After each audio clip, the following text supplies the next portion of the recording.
महाभारत को अप्लाई करके वो खुद इस लेवल तक पहुंच गए हैं आज, जो हैरी पॉटर को अप्लाई करके नहीं पहुंच सकता कोई।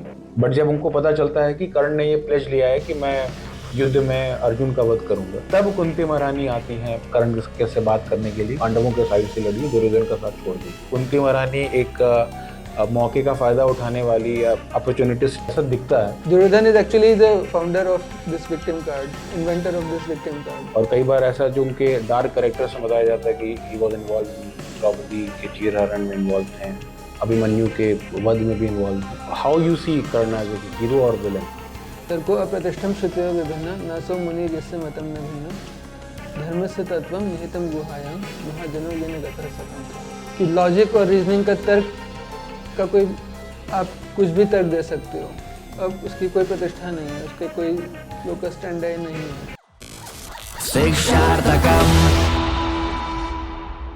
हरे कृष्णा। तो आप सभी लोग का बहुत बहुत स्वागत है एक बार फिर से शिक्षार्थकम के एक और बड़े ही इंटरेस्टिंग पॉडकास्ट के ऊपर। और आज के पॉडकास्ट में हम डिस्कस करने जा रहे हैं from very important scripture which is Mahabharata.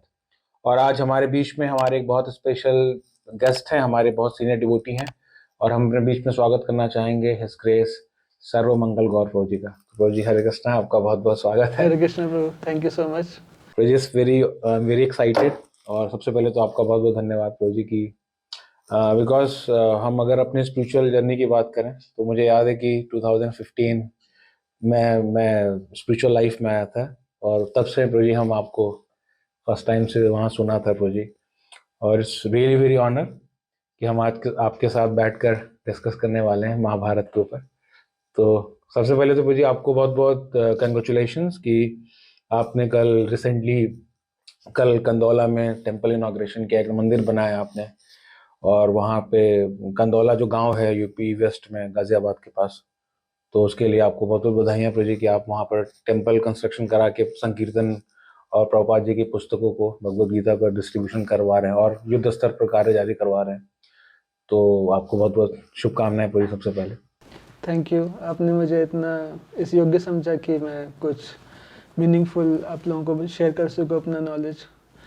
और जहाँ तक टेंपल की बात है, जो भी टेंपल अभी भक्ति वेदांत संकीर्तन मंदिर स्टार्ट हुआ है, ये सीनियर डिवोटीज़ के इच्छा के अनुसार ही हुआ है।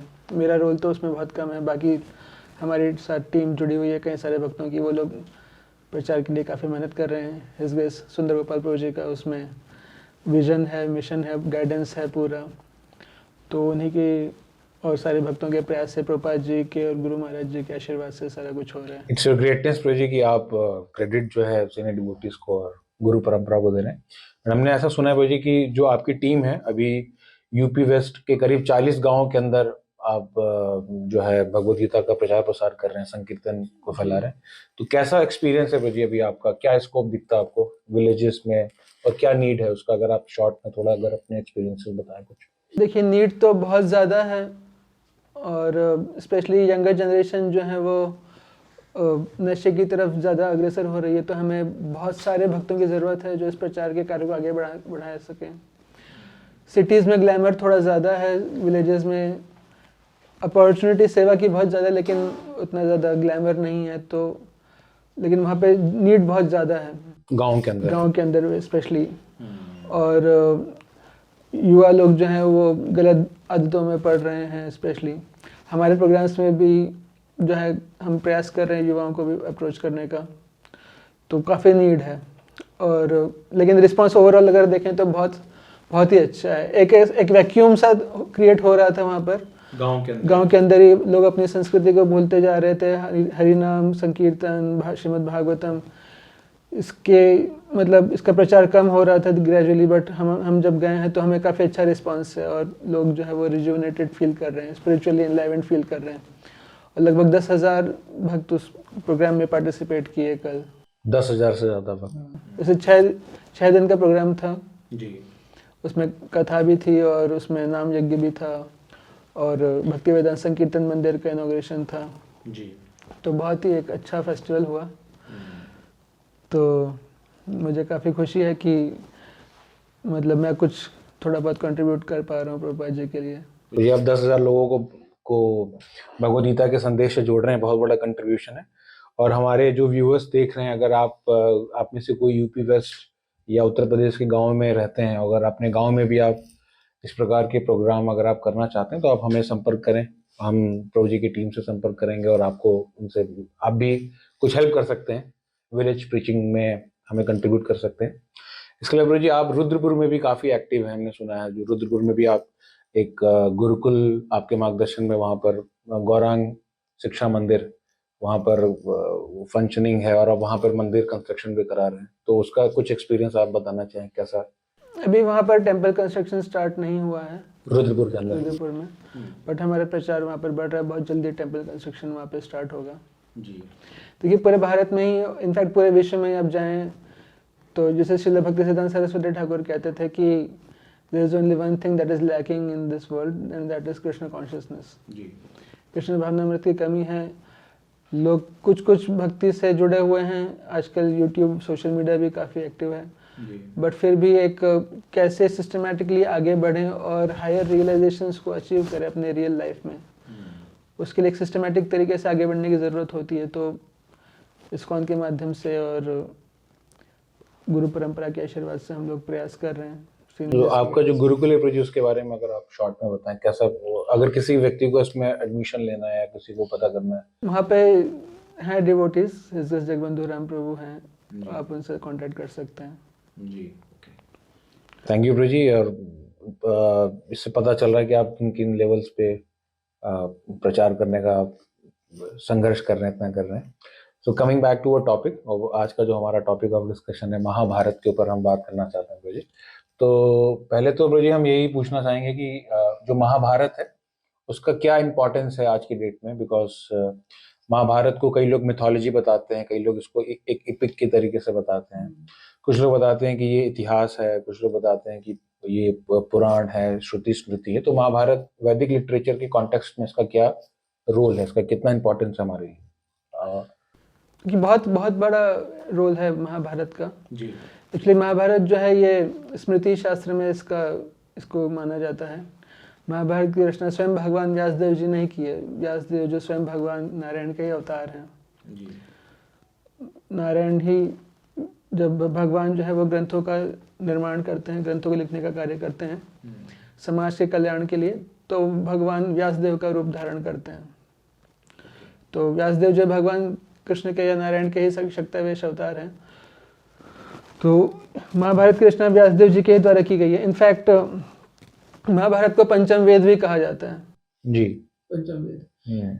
तो कई बार लोगों को लगता है कि क्योंकि महाभारत स्मृति है, इसकी रचना व्यासदेव जी ने की है लगभग 5000 साल पहले, और ये श्रुति नहीं है, वेद 4 वेदों में नहीं आता है, तो ये इन्फीरियर है, ऐसा कई लोगों को लगता है। जी।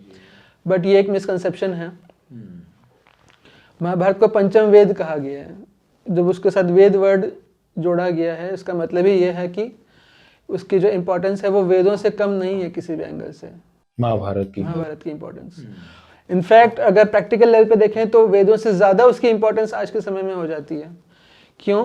क्योंकि वेदों को समझना हमारे जैसे लोगों के लिए, कलयुग में हम लोग जो रहते हैं, कलौ शूद्र संभव, कलयुग में अधिकांश पॉपुलेशन जो है वो शूद्र स्तर की है। शूद्र स्तर कहने का मतलब है it's not by birth right but by the level of intellect, by the level of mind, by the level of sadhana, उनके कॉन्शियसनेस के हिसाब से अगर देखें तो शूद्रों के स्तर पे हैं। हमारी बुद्धि जो है वो इतनी विकसित नहीं है कि हम वेदों को डायरेक्टली पढ़ सकें, समझ सकें।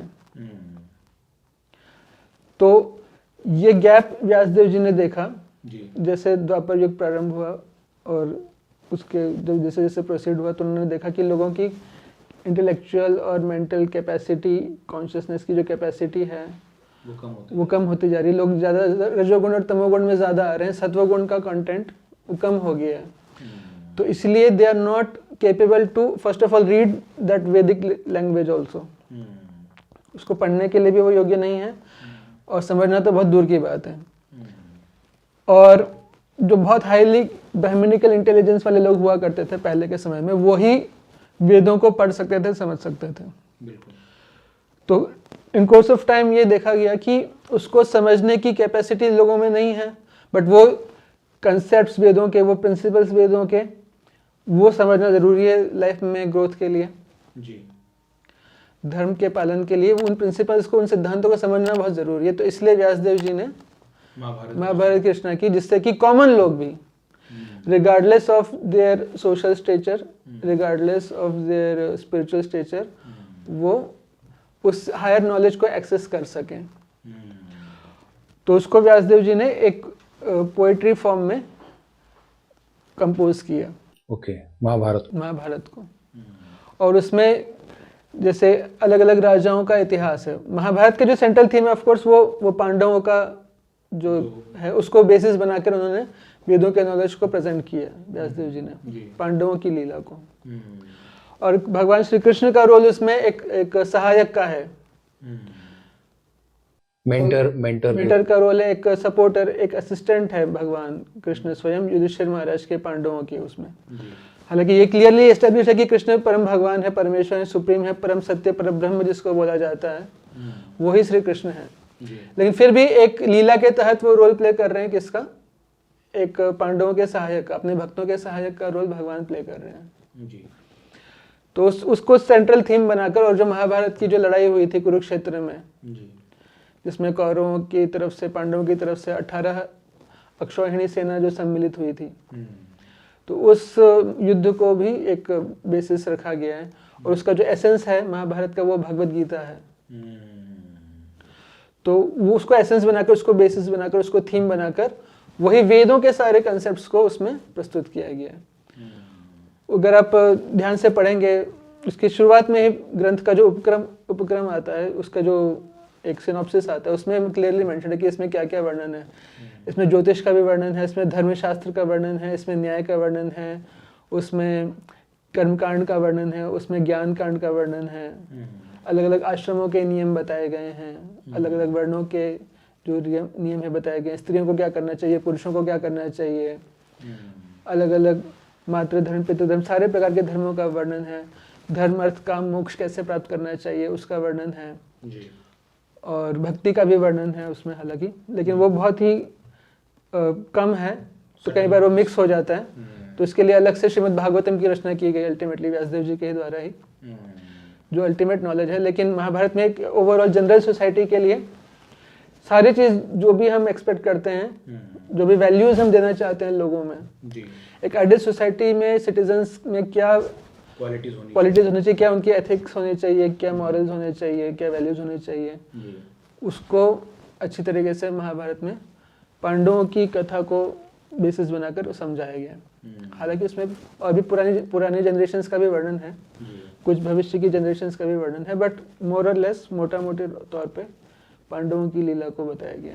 तो मुझे जो समझ में आ रहा है भाई जी कि लाइफ में जो जो इम्पोर्टेंट कॉन्सेप्ट्स हैं, चाहे सोसाइटी के लिए चाहे पर्सनल लाइफ के लिए, उसको एक इंटरेस्टिंग तरीके से स्टोरी के फॉर्म के माध्यम से जो वैदिक टीचिंग्स हैं, वेदों की जो शिक्षा है, उसको वेद व्यास जी ने उसको बहुत इंटरेस्टिंग तरीके से प्रेजेंट किया, ताकि कॉमन आदमी भी उसको सीख सके और लाइफ में अप्लाई कर सके। और इसमें एक चीज़ और समझना चाहिए कि कई बार लोग सोचते हैं कि ये एक मेटाफर है पूरा का पूरा महाभारत। हाँ, इसके ऊपर मैं आने वाला था जी कि कई बार लोग बोलते हैं कि जो महाभारत है, इसमें जो कॉन्सेप्ट्स बताए गए हैं कि जो द्रौपदी माता का जन्म हुआ यज्ञ से हुआ है, या सत्यवती माता जी का जो जन्म हुआ वो मछली के थ्रू जन्म हुआ है, तो ये सब कहानियां रियलिटी में नहीं है, ये सब एक एग्जाम्पल देने के लिए मेटाफर है, और इसके पीछे कुछ अलग सिग्निफिकेंस है। कुछ जो कई बार तो लोग ऐसा बताते हैं कि कुरुक्षेत्र वास्तविकता में ऐसा कोई जगह नहीं है, बट जगह है, बट वास्तविकता में कुरुक्षेत्र हमारी बॉडी है, 5 पांडव हमारे 5 इंद्रियां हैं। तो लोग ऐसा भी बताते हैं, तो क्या मेटाफर है क्या रियलिटी, ये भी कई बार कंफ्यूजन रहता है। तो क्या, जैसे फॉर एग्जांपल द्रौपदी माता का जन्म यज्ञ से हुआ है, ये प्रैक्टिकल है, ये ट्रुथ है, या कुछ इमेजिनेशन है, मेटाफर है सर? देखिए, किसी भी चीज को समझने के लिए अलग अलग एंगल्स होते हैं, आध्यात्मिक, अधिभौतिक, अधिदैविक स्टेजेस होती हैं किसी चीज को समझने के लिए।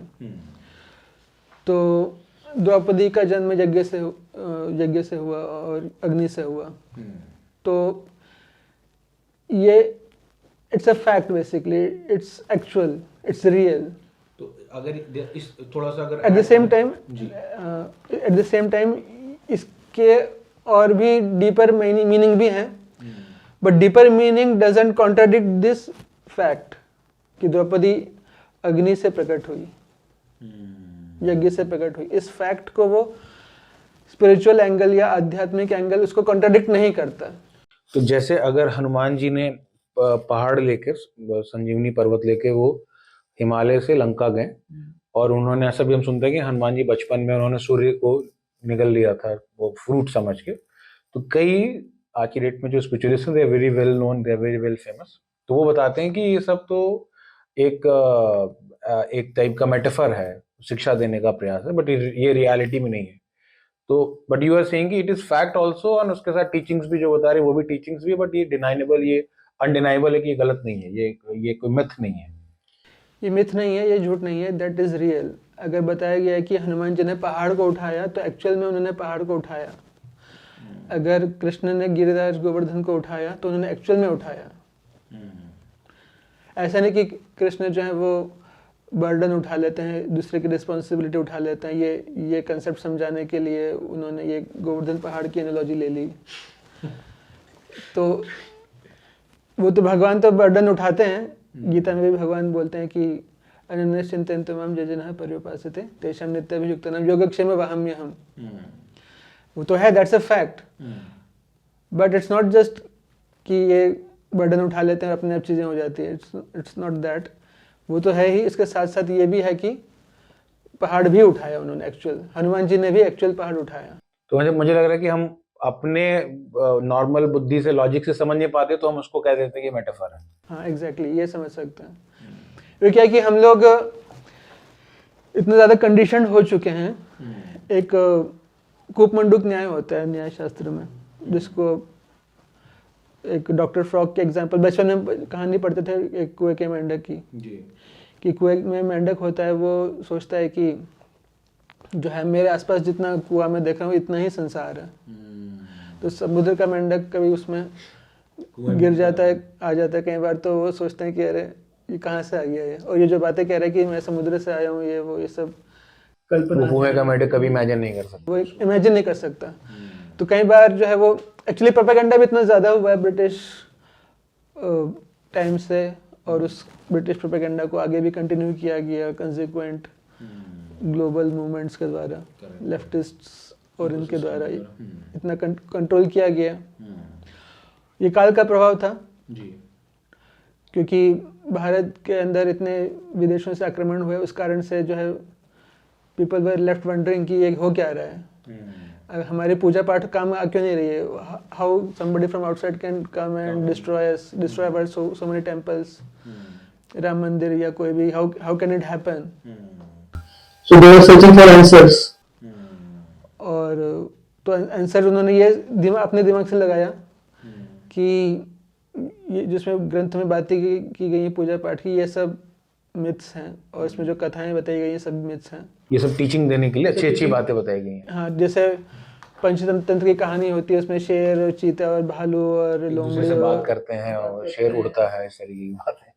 हाँ, मतलब जैसे शेर ने खरगोश को बुलाया और खरगोश ने जो है वो उसको, शेर को पानी में गिरवा दिया, ऐसा करके कुछ किया। ये भी उसी तरह से है। तो ऐसा नहीं है। तो अब अटैक्स क्यों हुए, अटैक सक्सेसफुल क्यों हुए, उसके कई सारे कारण हैं। उसके कारण ये कि हमने अपने शास्त्रों को ठीक से नहीं समझा, बट उसका ये मतलब नहीं है कि हमारे ग्रंथ जो हैं, पुराण जो हैं, इतिहास जो है, ये मेटाफर है केवल। ये इसका तात्पर्य नहीं निकाला जा सकता। यस यस, ये हमारी लिमिटेशन है कि हम अपने लिमिटेशन से समझने का प्रयास करेंगे तो हमें समझ नहीं आएगा। ये हमारी लिमिटेशन है, हमारी लिमिटेशन ये। और ऐसा भी नहीं कि हम लोग कम बुद्धि के थे इसलिए ये किताबें लिख दी, तो अब ज़्यादा बुद्धि हो गई हमारी, इसका मतलब ये है। तो ऐसा नहीं है। अगर आप हिस्ट्री से देखेंगे अभी तक, तो आज वो हालांकि अलग टॉपिक है, बट आप देखेंगे कि वो पिरामिड्स इजिप्ट के उन्होंने इतने साल पहले बना लिए, तो अब तो हम वैसी बिल्डिंग नहीं बना पा रहे हैं। तो दे वर मोर एडवांस्ड मे बी। इतने साउथ इंडिया में हम जाते हैं, इतने सारे बड़े बड़े टेम्पल्स हैं, वैसे टेम्पल्स हम आज भी नहीं बना पा रहे हैं। इसका मतलब दे हैड सम टेक्नोलॉजी। तो हम ये नहीं कह सकते कि we are now becoming more advanced than our ancestors. In some ways yes, अगर आप पास 100 साल से कंपेयर करेंगे तो हो सकता है हम आज ज़्यादा एडवांस हो गए हैं. We have mobile phones, we have internet, we have fast modes of transport, satellites हमारे पास, जीपीएस है, ये सब है. In that way we are more advanced than say 100 years ago, people of 100 years ago. But हम ये नहीं कह सकते कि हम महाभारत काल के लोगों से हम ज़्यादा एडवांस हो गए. तो ऐसा हम इस कंक्लूजन पे हम नहीं आ सकते. तो हम ये नहीं बोल सकते कि वो सिर्फ एक मेटाफर है और ये सारी चीजें. महाभारत में कुछ है मेटाफर्स, लेकिन अनलेस एक्सप्लिसिटली मेंशन्ड कि ये मेटाफर है, जितना पार्ट वो मेंशन करता है कि ये मेटाफर है, उतना ही मेटाफर है. जी.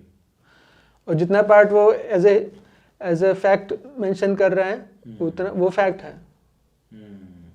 इससे एक जुड़ा हुआ क्वेश्चन ये भी आता है. आपको सिंपल एग्जांपल देता हूँ, सॉरी टू इंटरप्ट. जी जी. जैसे महाभारत में एक प्रसंग आता है, अर्जुन और कर्ण की लड़ाई हुई, लड़ाई होने वाली थी. तो शल्य जो है उसमें उनका कर्ण के सारथी हैं, उनको ये भूमिका दी गई थी युधिष्ठिर के द्वारा कि आप जो है वो कर्ण को डिस्करेज करना. तो कर्ण को डिस्करेज करने के लिए वो एक एग्जांपल देते हैं एक स्टोरी का, जो हंस और कौवे की स्टोरी है. आपने बचपन में पढ़ी होगी, हमारे आपके ऑडियंस ने भी पढ़ी होगी, कि एक हंस और कौवा रहता है. कौवे को लगता है कि वो हंस के समान है और वो रेस लगाते हैं. तो हंस पहले तो ध्यान नहीं देते हैं, फिर कौवे जो है वो कौवा बोलता है कि नहीं मैं आपसे ज़्यादा ऊंचा उड़ सकता हूँ. वो हंसों को चैलेंज करता है. तो फिर उनकी रेस लगती है, तो कौवा थक जाता है, फिर हंस उसको लेके चलते हैं. तो उस आख्यान में शल्य कह रहे हैं उसको, कर्ण को, कि आप कौवे हो और अर्जुन हंस है. तो वो हम कह सकते हैं कि हाँ वो एक एनालॉजी है, वो एक मेटाफर है कि देयर इज नो, ऐसे कोई कभी हंस और कौवों की कोई कंपटीशन नहीं हुई. बट ये समझाने के लिए कर्ण को कि या जनरल ऑडियंस को कि हमें अपने लेवल के हिसाब से ही रहना चाहिए. अपने से सुपीरियर बहुत ज़्यादा ऊंचे लोगों को हमें अननेसेसरी चैलेंज नहीं करना चाहिए. अनलेस हम उस लेवल तक पहुंचे, अपने आप को उस लेवल तक रेस करें, then we can challenge, not artificially. तो वो चीज़, वो प्रिंसिपल समझाने के लिए ये एक मेटाफर के रूप में एक एनालॉजी ये दी गई है. बट ऐसा नहीं कि पूरा अर्जुन भी मेटाफर है, कर्ण भी मेटाफर है. और फिर हम बैठे क्यों हैं, फिर हम बात क्यों कर रहे हैं? यस. जस्ट एक फैंटेसी के लिए थोड़ी ना हम इतना चर्चा कर रहे हैं. करेक्ट. वो भी 5000 सालों से लोग 5000 सालों से लगातार लोग इस पे लगे हुए हैं. ये अपने आप में यूजलेस एक लॉजिक हुआ कि इतने सालों से, वो भी इतने क्वालिफाइड सेजेस हैं, आचार्यस हैं, वी विल नॉट डिस्कसिंग. बिल्कुल अपने जीवन में ब्रह्मचर्य का पालन कर रहे हैं, संन्यास ले रहे हैं, भौतिक भोगों से मुक्त हैं. बिल्कुल मेटाफर के लिए, सिर्फ एक मेटाफर के लिए. तो उन लोगों से आप आज कहें अगर कि ठीक है मेटाफर छोड़िए, आप हैरी पॉटर देख लीजिए, महाभारत छोड़ दीजिए, भागवत छोड़ दीजिए, रामायण छोड़ दीजिए, आप हैरी पॉटर से शिक्षा प्राप्त कीजिए, तो क्या वो करेंगे? क्योंकि महाभारत को अप्लाई करके वो खुद इस लेवल तक पहुंच गए हैं आज, जो हैरी पॉटर को अप्लाई करके नहीं पहुंच सकता कोई. तो ये एक कहीं ना कहीं एक मॉडर्न सोसाइटी का कहीं ना कहीं एक कुछ कमी है. एक मतलब there is a lack of guidance, expert teachers जो इसको पूरे कॉन्टेक्स्ट के साथ समझा सके, जिसकी वजह से ये कंफ्यूजन्स लोगों के दिमाग में आ रहा है और कुछ लोग इसी को ट्रुथ मान के आगे प्रोपेगेट कर रहे हैं. प्रोजी, जैसे अभी हमने डिस्कस किया महाभारत के हिस्टोरिसिटी के ऊपर, महाभारत के इम्पोर्टेंस के ऊपर, तो एक इसमें एक आगे क्वेश्चन आता है कि हम महाभारत के जो सेंट्रल फिगर्स हैं, जिनके ऊपर महाभारत की स्टोरी बेस्ड है पूरी तरीके से, उसमें सबसे इंपॉर्टेंट कैरेक्टर्स में से एक कैरेक्टर है कुंती महारानी का.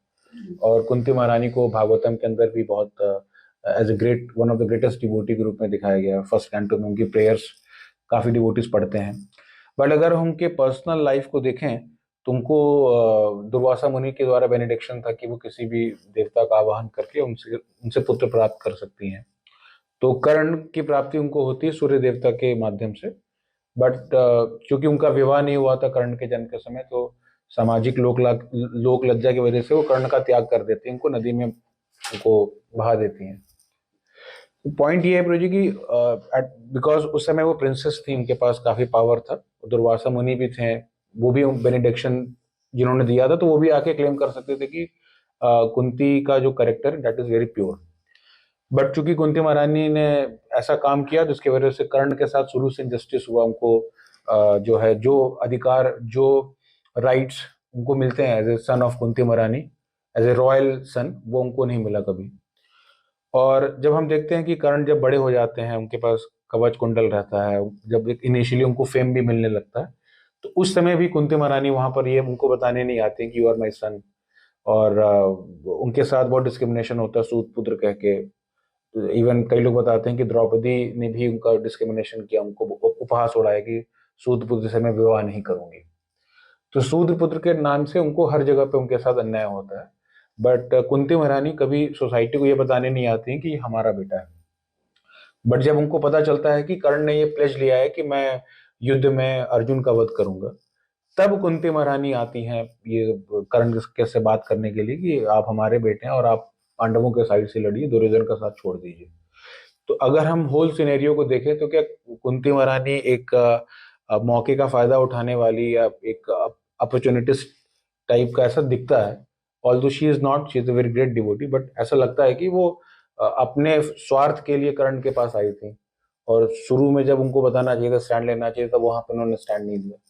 तो इस पूरे होल सिनेरियो को रोजी आप कैसे देखते हैं, जो कुंती महारानी का जो सिनेरियो है ये? देखिए, कुंती महारानी जो है काफ़ी एक रिस्पेक्टेबल पर्सनालिटी हैं। एज ए डिवोटी हम लोग उनकी शिक्षाओं से सीखते हैं। हम एस्पायर करते हैं कि उनके जैसे प्योर डिवोशनल सेंटिमेंट्स हम भी डेवलप कर सकें। हर एक साधक ये सोचता है। और उनके चरणों की धूल हम मस्तक पर धारण करने का प्रयास करते हैं। तो ये तो उनका डिवोशनल एस्पेक्ट है।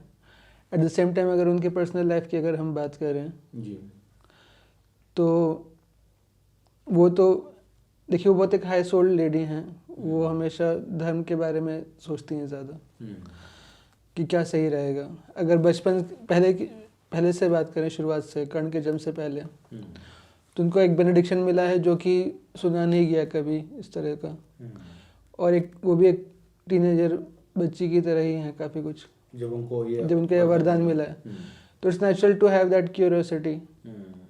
और जब सूर्यदेव आ जाते हैं तो फिर वो उनके लिए एक सरप्राइजिंग और शॉकिंग चीज़ रहता है। तो उस परिस्थिति में जब कर्ण का जन्म होता है, तो अगर हम देखें तो काफ़ी इट्स नेचुरल कि एक टीनेजर कन्या जो है वो एंग्शियस रहे उसमें कि क्या करना चाहिए, क्या नहीं करना चाहिए। लेकिन फिर भी जो उन्होंने डिसीजन लिया, उसके बेसिस पे अगर देखा जाए कि तो अगर मान लीजिए वो कर्ण को एक्सेप्ट कर लेती, तो सोसाइटी किस तरह से रिसीव करती है उसको। तो उसमें काफ़ी डाउट रहता कि ये कैसे ये कर रही हैं, कि विवाह से पहले इनको कैसे संतान उत्पत्ति ये कर सकती हैं। इनके कैरेक्टर के ऊपर लोग क्वेश्चन उठाते हैं। नेचुरली ये क्वेश्चन उठता है कि, और देवताओं के कैरेक्टर पे भी क्वेश्चन उठता है, उनके खुद के कैरेक्टर पे क्वेश्चन उठता है। और कर्ण को फिर दूसरी तरीके से पुकारा जाता है, मे बी, अगर आप मॉडर्न सिनेरियो के हिसाब से देखें। अभी आप कह रहे हैं कि उनको सूत पुत्र कह के डेरोगेटरी टर्म्स में पुकारा जा रहा है, तो बाद में किस टर्म से पुकारा जाता है उनको। तो ये भी मे बी कुंती महारानी ने सोचा हो कि कर्ण के लिए ये ठीक नहीं होगा। बट होल सिनेरियो में तो कर्ण के साथ इंजस्टिस हो ही रहा है जी। अगर तो कर्ण के इंजस्टिस की अगर बात हम करें, तो जब वो कर्ण को छोड़ती हैं तो उनको काफ़ी एक बोट में उनको छोड़ा जाता है। और वो बोट भी काफ़ी, उसमें गोल्ड और इस तरह की मतलब ऑपुलेंट चीज़ें होती हैं, जिससे कि जो भी उसको रिसीव करे उसको लगे कि हाँ ये coming from A royal background, ये रॉयल बैकग्राउंड से है और ये मतलब एक फॉर्चुनेट पर्सन है, और उसको केयर करने में उनको कोई प्रॉब्लम नहीं होगी। तो कर्ण के उन्होंने as far as possible best अपना एफर्ट लगाया कि कर्ण नवजात शिशु जो है उसके भी प्रॉपर केयर हो सके। और वो एक दिव्य बालक था, उसके पास कवच कुंडल थे। तो उन्होंने what ever best she could do at that time, overall perspective से देखें At the time of when she was teenager. She was teenager, और उस समय what best she could have done for herself, for Karna, for the family, for everybody. सबके साथ मिलके क्या best हो सकता था, उन्होंने वो किया। उन्होंने वो किया। बट बाद में उन्होंने स्टैंड लेने वाली बात है कि उन्होंने स्टैंड। हम बाद में स्टैंड की बात करें तो कर्ण को ब्रिंगिंग किया अधिरथ ने, और उनकी माता का नाम था राधा। जो हमारी श्रीमती राधा रानी वो अलग हैं, और ये महाभारत वाली जो राधा हैं ये अलग हैं। जी needless to say that, but वो अलग हैं। जी तो उन्होंने उसको केयर किया, अधिरथ जी ने। अधिरथ। और अधिरथ जी का बैकग्राउंड थोड़ा सा बता। अधिरथ वो संजय से पहले धृतराष्ट्र के वो सारथी थे। ओके। तो वो सूत कास्ट के थे।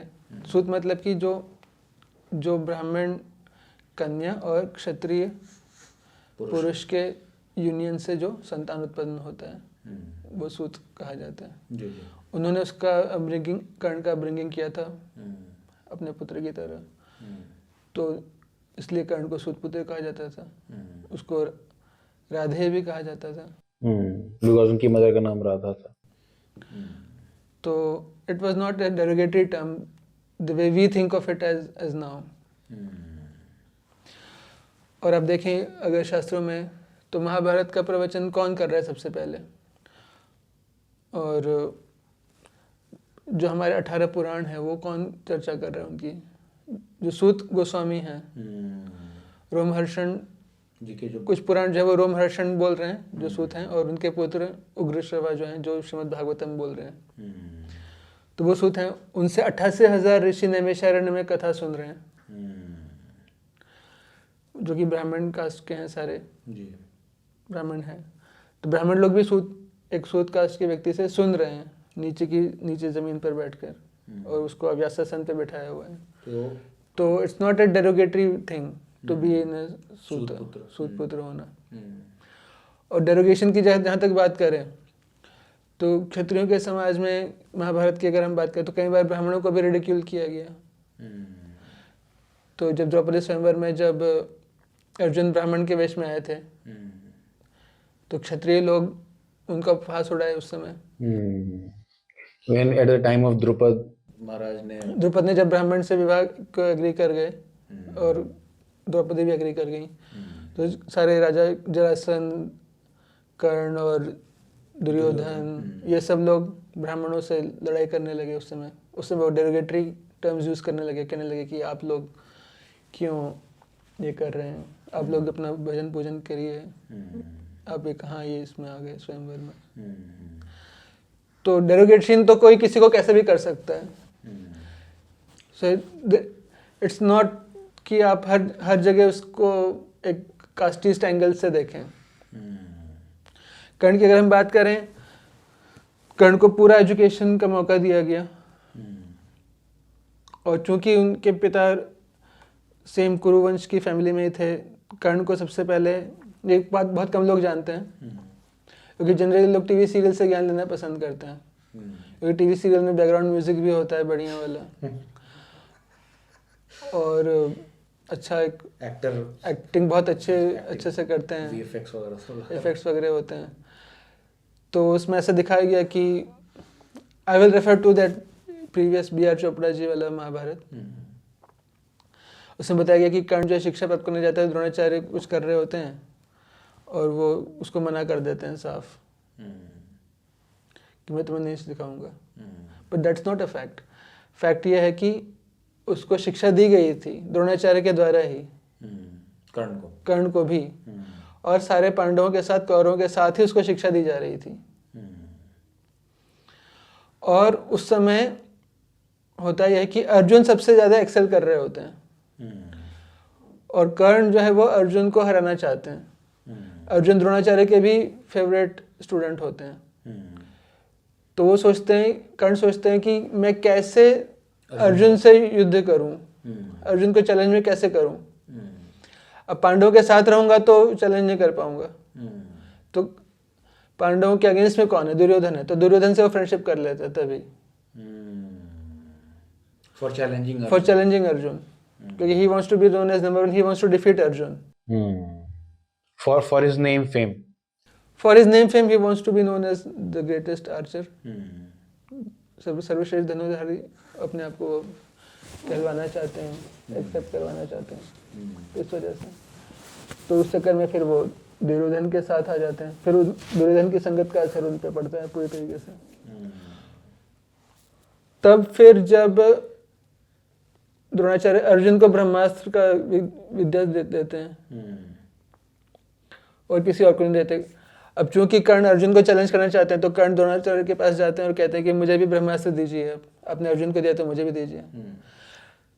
तब द्रोणाचार्य कहते हैं कि आप योग्य नहीं हो। तो कहते हैं आप, मैं योग्य क्यों नहीं हूँ, अर्जुन क्यों योग्य है? इसके पीछे भी एक हिस्ट्री है कि भाई अर्जुन इज फेवरेट शिष्य ऑफ द्रोणाचार्य, भाई नॉट एनीबडी एल्स। उसके पीछे भी एक हिस्ट्री है। क्या हिस्ट्री है? तो एक बार क्लास ले रहे होते हैं द्रोणाचार्य, उस क्लास में वो बोलते हैं कि आप में से कौन ऐसा शिष्य है मेरे शिष्यों में से जो विद्या पूरी होने के बाद, शिक्षा पूरी होने के बाद जो मैं मांगूंगा वो मुझे गुरु दक्षिणा देगा। सबसे पूछते हैं। तो सब लोग कोई जवाब नहीं देते हैं, क्योंकि भाई आप क्या मांगेंगे ये तो पता चले आपने ऐसा कुछ मांग लिया जो हम दे ना पाए, फिर प्रतिज्ञा टूट जाएगी तो बड़ा दिक्कत है। तो nobody says anything. So at that time Arjun अकेले बोलते हैं सिर्फ कि गुरुदेव आप जो बोलेंगे वो मैं करूंगा।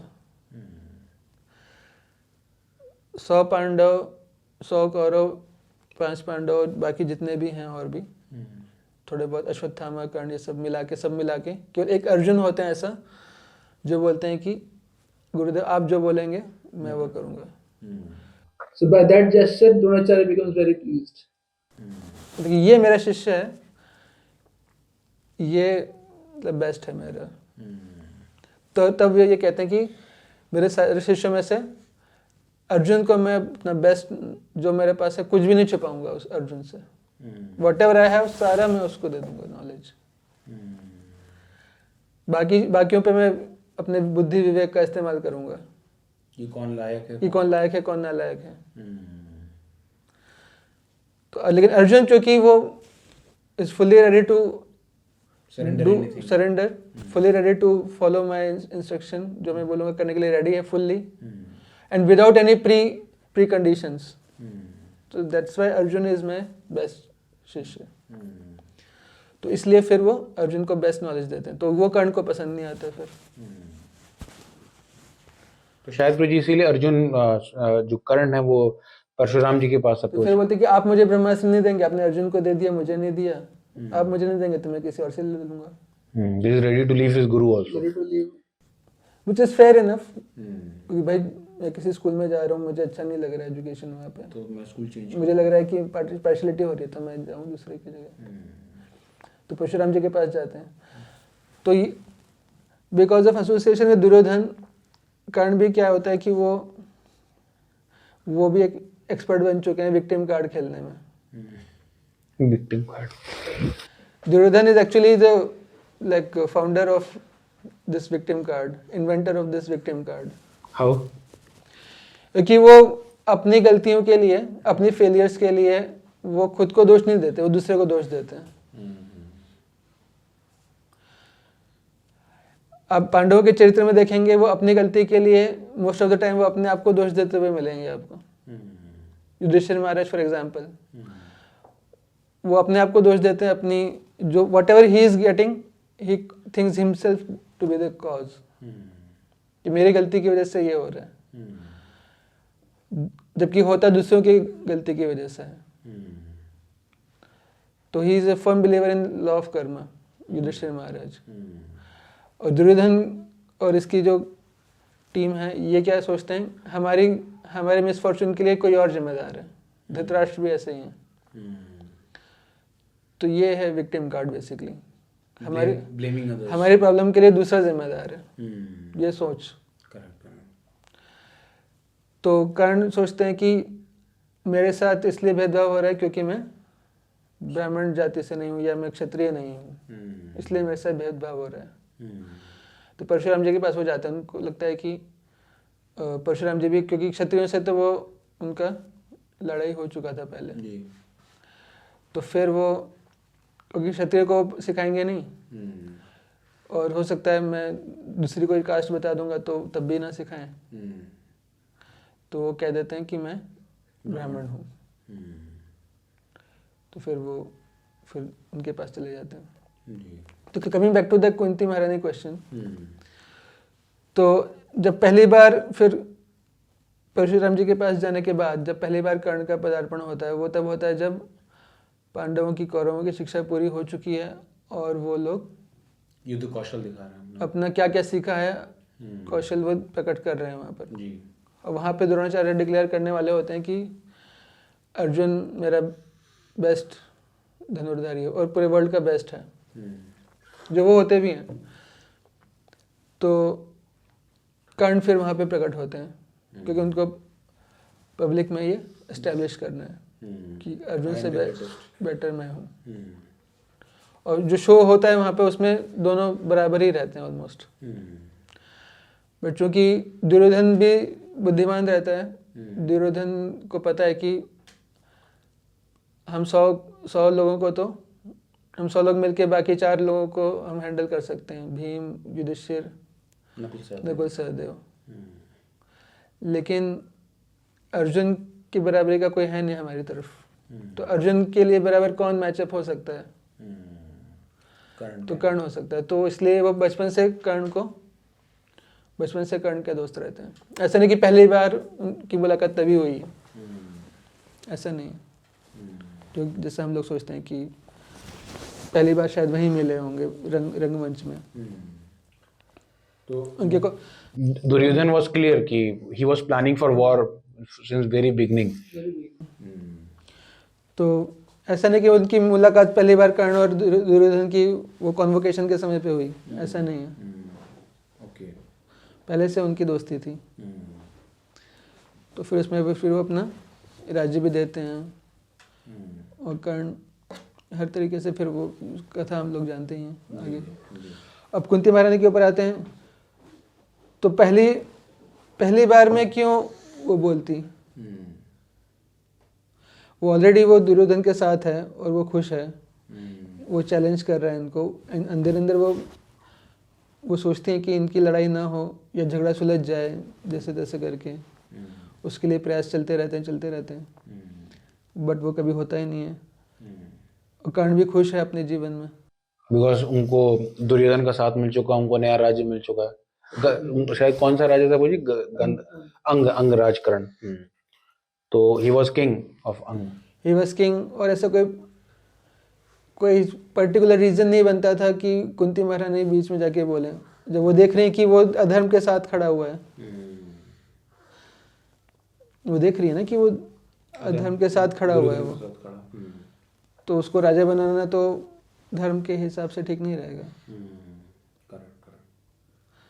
तो वो क्यों उसको बोलेंगे।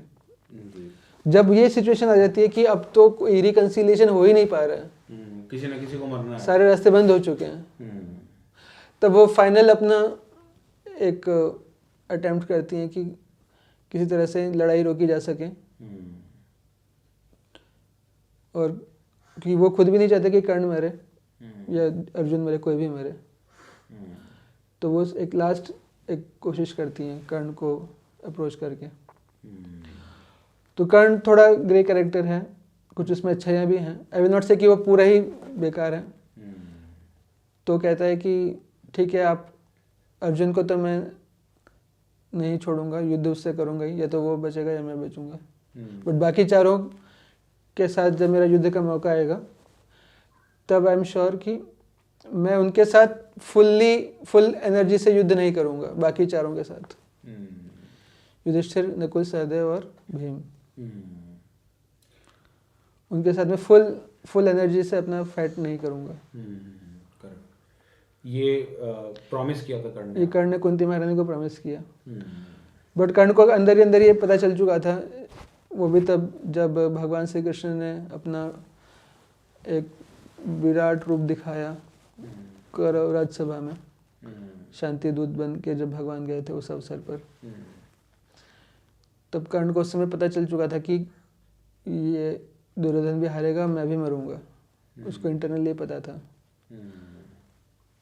तो कृष्ण भी उनको मौका देते हैं कि आप धर्म के पक्ष में आ जाओ, बट फिर वो सोचता है कि मैं इतना आगे बढ़ चुका हूँ, अब मैं पीछे नहीं आ सकता। कई लोग कर्ण की फ्रेंडशिप को भी बड़ा ग्लोरीफाई करते हैं कि he was a real friend.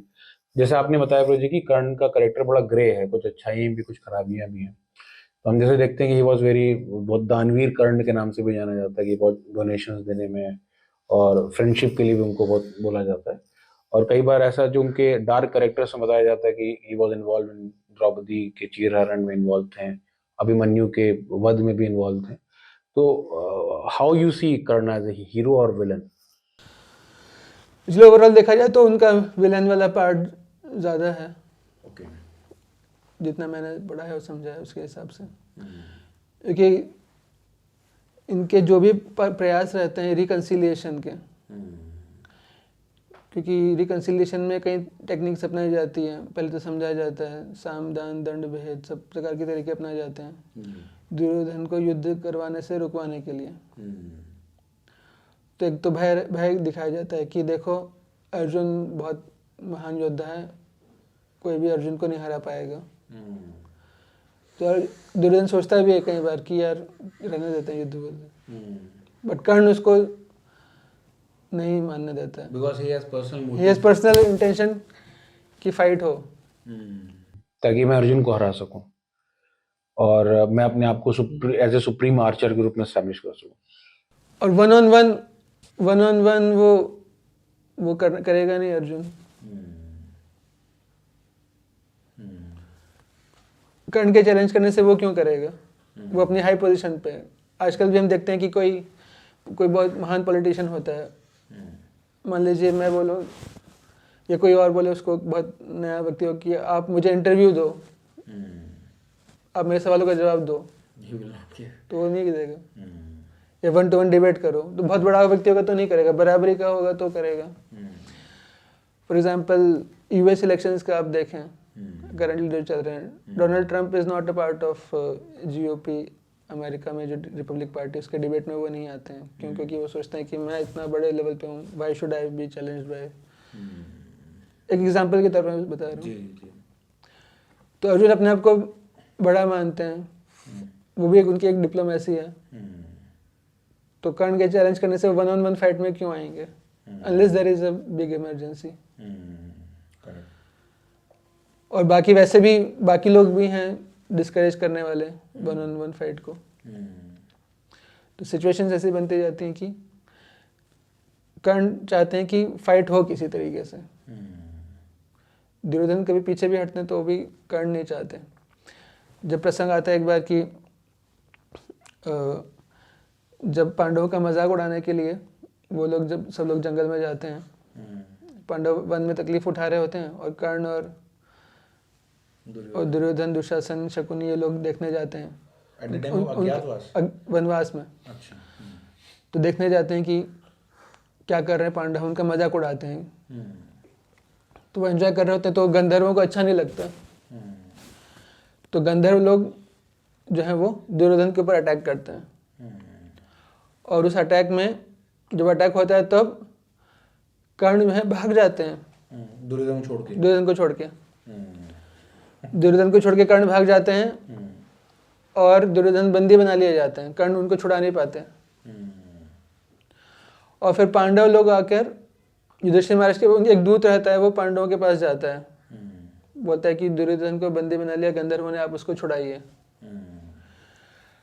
तब युधिष्ठिर महाराज अपने भाइयों को बोलते हैं, भीम और अर्जुन को, कि आप जाओ उसको छुड़ा के लाओ। भीम और अर्जुन कहते हैं, नकुल सहदेव कहते हैं कि अच्छा हुआ है उसको बंदी बना लिया गंधर्वों ने, अच्छा हुआ है। तो युधिष्ठिर कहते हैं कि नहीं, जब बाहर वालों से लड़ाई होगी तो हम 105 हैं, आपस में भले हम लड़ें 100 और 5, लेकिन बाहर वालों के लिए हम 105 है, तो आप जाओ उसको छुड़ा के लाओ। तो गंधर्व लोग एक्चुअली वो दुर्योधन से लड़ाई इसलिए करते हैं ये सोच के कि ये इसकी हिम्मत कैसे हुई कि युधिष्ठिर महाराज इनको नीचे दिखाए। वो फ्रेंड रहते हैं युधिष्ठिर महाराज के, लेकिन युधिष्ठिर महाराज का चरित्र इतना महान है कि वो अपने शत्रु को भी जो है at the time of at the time of need वो हेल्प करने के लिए रेडी हैं। बट होता है कि एनवी का ये एक नेचर होता है कि अगर आपसे कोई व्यक्ति एनवियस है, अगर आप उसके ऊपर दया दिखाएंगे तो उसकी एनवी और बढ़ती है उससे, कई बार उल्टा हो जाता है। तो दुर्योधन इससे और नाराज और नाराज हो गया, बट वो डिस्करेज भी हो गया कि मैं इनसे क्या लड़ूंगा, इन्होंने तो गंधर्वों से युद्ध करके मुझे छुड़वा दिया और मेरा अपना सबसे जिगरी यार कर्ण वो भाग गया मुझे मझधार में छोड़ के। तो डिस्करेज हो जाता है कि युद्ध वुद्ध नहीं करना, इनको राज्य दे देंगे हम। तब कर्ण आता है, बोलता है अरे कोई बात नहीं, अगली बार अब डरो मत, अगली बार हम तो वहाँ पे कर्ण की जो मित्रता है उसके ऊपर एक सवाल उठता है कि अगर इतने बड़े मित्र तो छोड़ के क्यों भागे। छोड़ के क्यों भागे। तो एक ये प्रसंग है जिसमें अर्जुन की श्रेष्ठता साबित होती है कर्ण से ज़्यादा। दूसरा प्रसंग एक और है, जब विराट में युद्ध होता है, जब पांडव लोग अज्ञातवास में हैं और कौरव लोग विराट नगर पर आक्रमण करते हैं, उनकी गायों को अपहरण कर लेते हैं। तब अर्जुन अकेले सारे कौरवों को, भीष्म, द्रोण, कर्ण, कृपाचार्य, अश्वत्थामा, दुशासन, सबको हराते हैं अकेले, including Karna, including Bhishma also. Including Bhishma also. Arjun अकेले हराते हैं सबको। तब भी अर्जुन की सुप्रीमेसी इस्टेब्लिश होती है। उसके अलावा जब शुरुआत में ही जब इनकी शिक्षा पूरी हो जाती है तो द्रोणाचार्य गुरु दक्षिणा मांगते हैं इनसे कि द्रुपद को बंदी बना के लाओ। तो पहले दुर्योधन बोलता है कि हम 100 लोग पहले अटेम्प्ट करेंगे। तो 100 में कर्ण भी जाते हैं साथ में उनके साथ द्रुपद को बंदी बनाने के लिए, और द्रुपद के हाथों ये सब के सब हार के आते हैं, पिटाई होती है सबकी, इंक्लूडिंग कर्ण की भी। उसके बाद पांडव लोग अटेम्प्ट करते हैं, पांडव में अर्जुन अकेले द्रुपद को बंदी बना के लाते हैं। तो कर्ण वहाँ पे भी नीचे साबित हो जाते हैं। तो ऐसे कई प्रसंग हैं जिसमें कर्ण जो है वो नीचे स्थापित होते हैं अर्जुन से युद्ध विद्या में। एक प्रसंग आता है जब भगवान कृष्ण की रानियों में से एक हैं, उनका स्वयंवर का प्रसंग होता है। उसमें भी भगवान कृष्ण भी स्वयंवर में जाते हैं, अर्जुन भी जाते हैं, भीम भी जाते हैं और कर्ण भी जाते हैं। तो स्वयंवर में भी अर्जुन जो है कर्ण से तो बेटर स्थापित होते हैं। हालांकि लक्ष्य को भेदन नहीं कर पाते हैं, लक्ष्य को भेदन तो कृष्ण ही कर पाते हैं, लेकिन अर्जुन कर्ण से तो सुपीरियर एस्टेब्लिश हो जाते हैं उसमें। तो कुल मिला के आप देखेंगे लगभग 4 से 5 ओकेजन्स में अर्जुन सुप्रीमेसी, अर्जुन की श्रेष्ठता साबित होती है कर्ण के ऊपर जी। बट एक ओकेजन हम देखते हैं सिर्फ जिसमें कर्ण की सुप्रीमेसी स्थापित होती है। वो जब फाइनल मैच हो रहा है इनका कर्ण पर्व में, जो महाभारत की लड़ाई में जो फाइनल लड़ाई है इनकी, उसमें अर्जुन और कर्ण की, उसमें एक ओकेजन पे बस ये है कि कर्ण एक हायर पोजीशन पे आ जाते हैं उसमें, जब वो अर्जुन उनके बाणों का आंसर नहीं दे पा रहे। कर्ण अर्जुन पे भारी पड़ जाते हैं बस एक बार। 5 बार अर्जुन भारी हैं कर्ण पे पूरे महाभारत के सीन में, पूरे महाभारत की कथा में।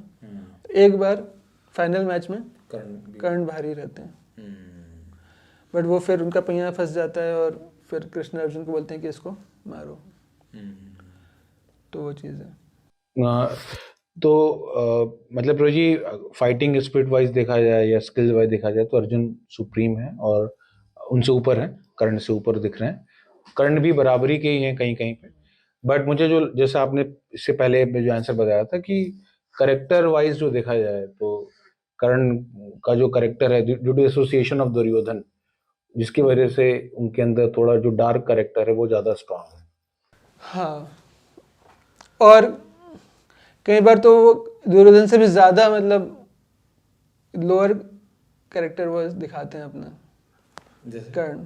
फॉर एग्जांपल द्रौपदी महारानी को दाव पे लगाने का आइडिया जो फर्स्ट टाइम देते हैं वो कर्ण देते हैं कि द्रौपदी को दाव पे लगाया जाए और हारने के बाद उनको घसीट करके राज्यसभा में लाया जाए और उनको निर्वस्त्र किया जाए।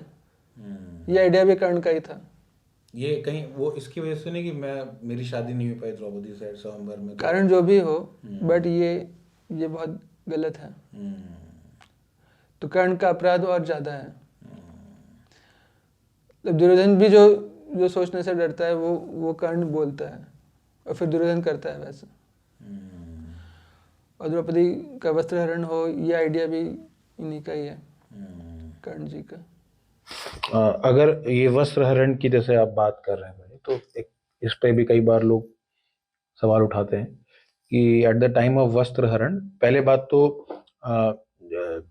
युधिष्ठिर महाराज, ही वॉज ए धर्मराज, तो ये उन्होंने धर्मराज होने के बावजूद द्रौपदी माता को बेट क्यों लगाया, सबसे पहले दांव क्यों लगाया उसके ऊपर? और because it is a duty of a husband to protect her wife, wife की रक्षा करना। और हमने देखा कि युधिष्ठिर महाराज ने द्रौपदी माता को दांव पे लगाया और उनका निर्वस्त्र उनके साथ ये चीरहरण हुआ, उसमें भी वो साइलेंट रहे, कुछ कहा नहीं उन्होंने। हम देखते हैं कि भीमसेन, जो कि युधिष्ठिर महाराज के कंपैरिजन में उनको उतना ज्यादा it's not glorified as a Dharmaraj, और but he was glorified for his power. But Bhimsen हम देखते हैं कि वो एक साइड लेते हैं कि आप द्रौपदी के साथ ऐसा नहीं कर सकते, और मैं वाव लेता हूँ कि I will kill all the sons of Dhritarashtra. तो युधिष्ठिर महाराज के कैरेक्टर पे ऐसा सवाल उठता है कि उन्होंने बेट क्यों लगाया और उन्होंने स्टैंड क्यों नहीं लिया अपनी वाइफ के लिए? देखिए, एक उसके पीछे थोड़ा बैकग्राउंड में जाना होगा। जब राजसूय यज्ञ हो जाता है पूरा, उस समय व्यासदेव आते हैं इंद्रप्रस्थ में और युधिष्ठिर महाराज से मिलते हैं और उनको बोलते हैं कि एक बहुत ही खतरनाक भयानक युद्ध होने वाला है। ऑफ कोर्स नेचुरली आप लोग उसके सेंट्रल में रहेंगे, और बहुत भयानक युद्ध होने वाला है, उसमें कई सारे लोग मारे जाएंगे, पूरा संहार होने वाला है राज्य के लिए। तो 13 साल बाद जो है फिर आपको राज्य मिलेगा। उसके पहले काफी भयानक समय चल रहा है अभी, काल का प्रभाव या बहुत सारी चीजें वो बोलते हैं। तो युधिष्ठिर महाराज जब सुनते हैं कि बहुत भयानक युद्ध होने वाला है और I will be the central figure in that, उस पूरे युद्ध में, और मेरे लिए वो युद्ध होगा, तो how can I avoid so many people being killed, मैं उसमें क्या कर सकता हूँ? तो उस समय वो एक वाव लेते हैं, एक प्रण लेते हैं, एक प्रतिज्ञा लेते हैं कि अब से मैं अपने बड़ों की हर आज्ञा का पालन करूंगा। कि लड़ाई कब होगी? जब मैं किसी के साथ डिसएग्री करूंगा। मान लीजिए मैं आपसे बड़ा हूँ अगर, तो मैंने आपको कुछ बोला, आपने नहीं माना, तभी तो मैं आपसे लड़ूंगा। जी। आप मेरी बात मान लेंगे तो मैं क्यों लड़ूंगा आपसे? बिल्कुल। तो बड़ों की मैं हर बात मान लिया करूंगा, बड़े लोग जो बोलेंगे। तो और बड़ों की रक्षा करना, बड़ों की आज्ञा मानना तो धर्म है। तो मेरे एंगल से Yudhishthir Maharaj point of view, वो सोच रहे हैं कि this is the best I can do to avoid the war like situation. तो यहाँ पे वो ऑफ कोर्स ये चीज़ वो विदाउट कंसल्टेशन विथ कृष्णा ये लेते हैं, बट ये वो शपथ अपना लेते हैं कि मैं बड़ों की हर आज्ञा का पालन करूंगा। तो अब फिर दुर्योधन वाला केस होता है, जब दुर्योधन जो है वो गिर जाते हैं, उनके जो मायावी महल होता है उनका, पांडवों का, जो पानी समझ के वो गिर जाते हैं शायद। पानी समझ के गिर जाते हैं। तो उस समय फिर उसके बाद से और फिर दुर्योधन की जो घृणा है और जो द्वेष है पांडवों के साथ, वो और ज़्यादा बढ़ा हुआ रहता है। उनका इतना ओपुलेंट यज्ञ भी हुआ, उनका राजसूय यज्ञ, कि जब वो दुर्योधन गिरे तो द्रौपदी माता ने उनका उपहास उड़ाया था, ऐसा रियलिटी में या लोगों के द्वारा बनाई हुई बातें? ऐसा कुछ भी नहीं है। रियल एक्चुअल महाभारत ग्रंथ में कहीं पे ऐसा नहीं लिखा कि द्रौपदी ने उन पे उनका मजाक उड़ाया और कहा अंधे का पुत्र अंधा। ये कुछ भी नहीं, ये बी आर चोपड़ा जी के जो डायलॉग राइटर थे उनका अपना दिमाग का क्रिएटिविटी है, डिस्ट्रक्टिविटी है ये, नॉट क्रिएटिविटी, यस। कि उन्होंने कहा कि अंधे का पुत्र अंधा, जबकि ऐसा कुछ भी नहीं है।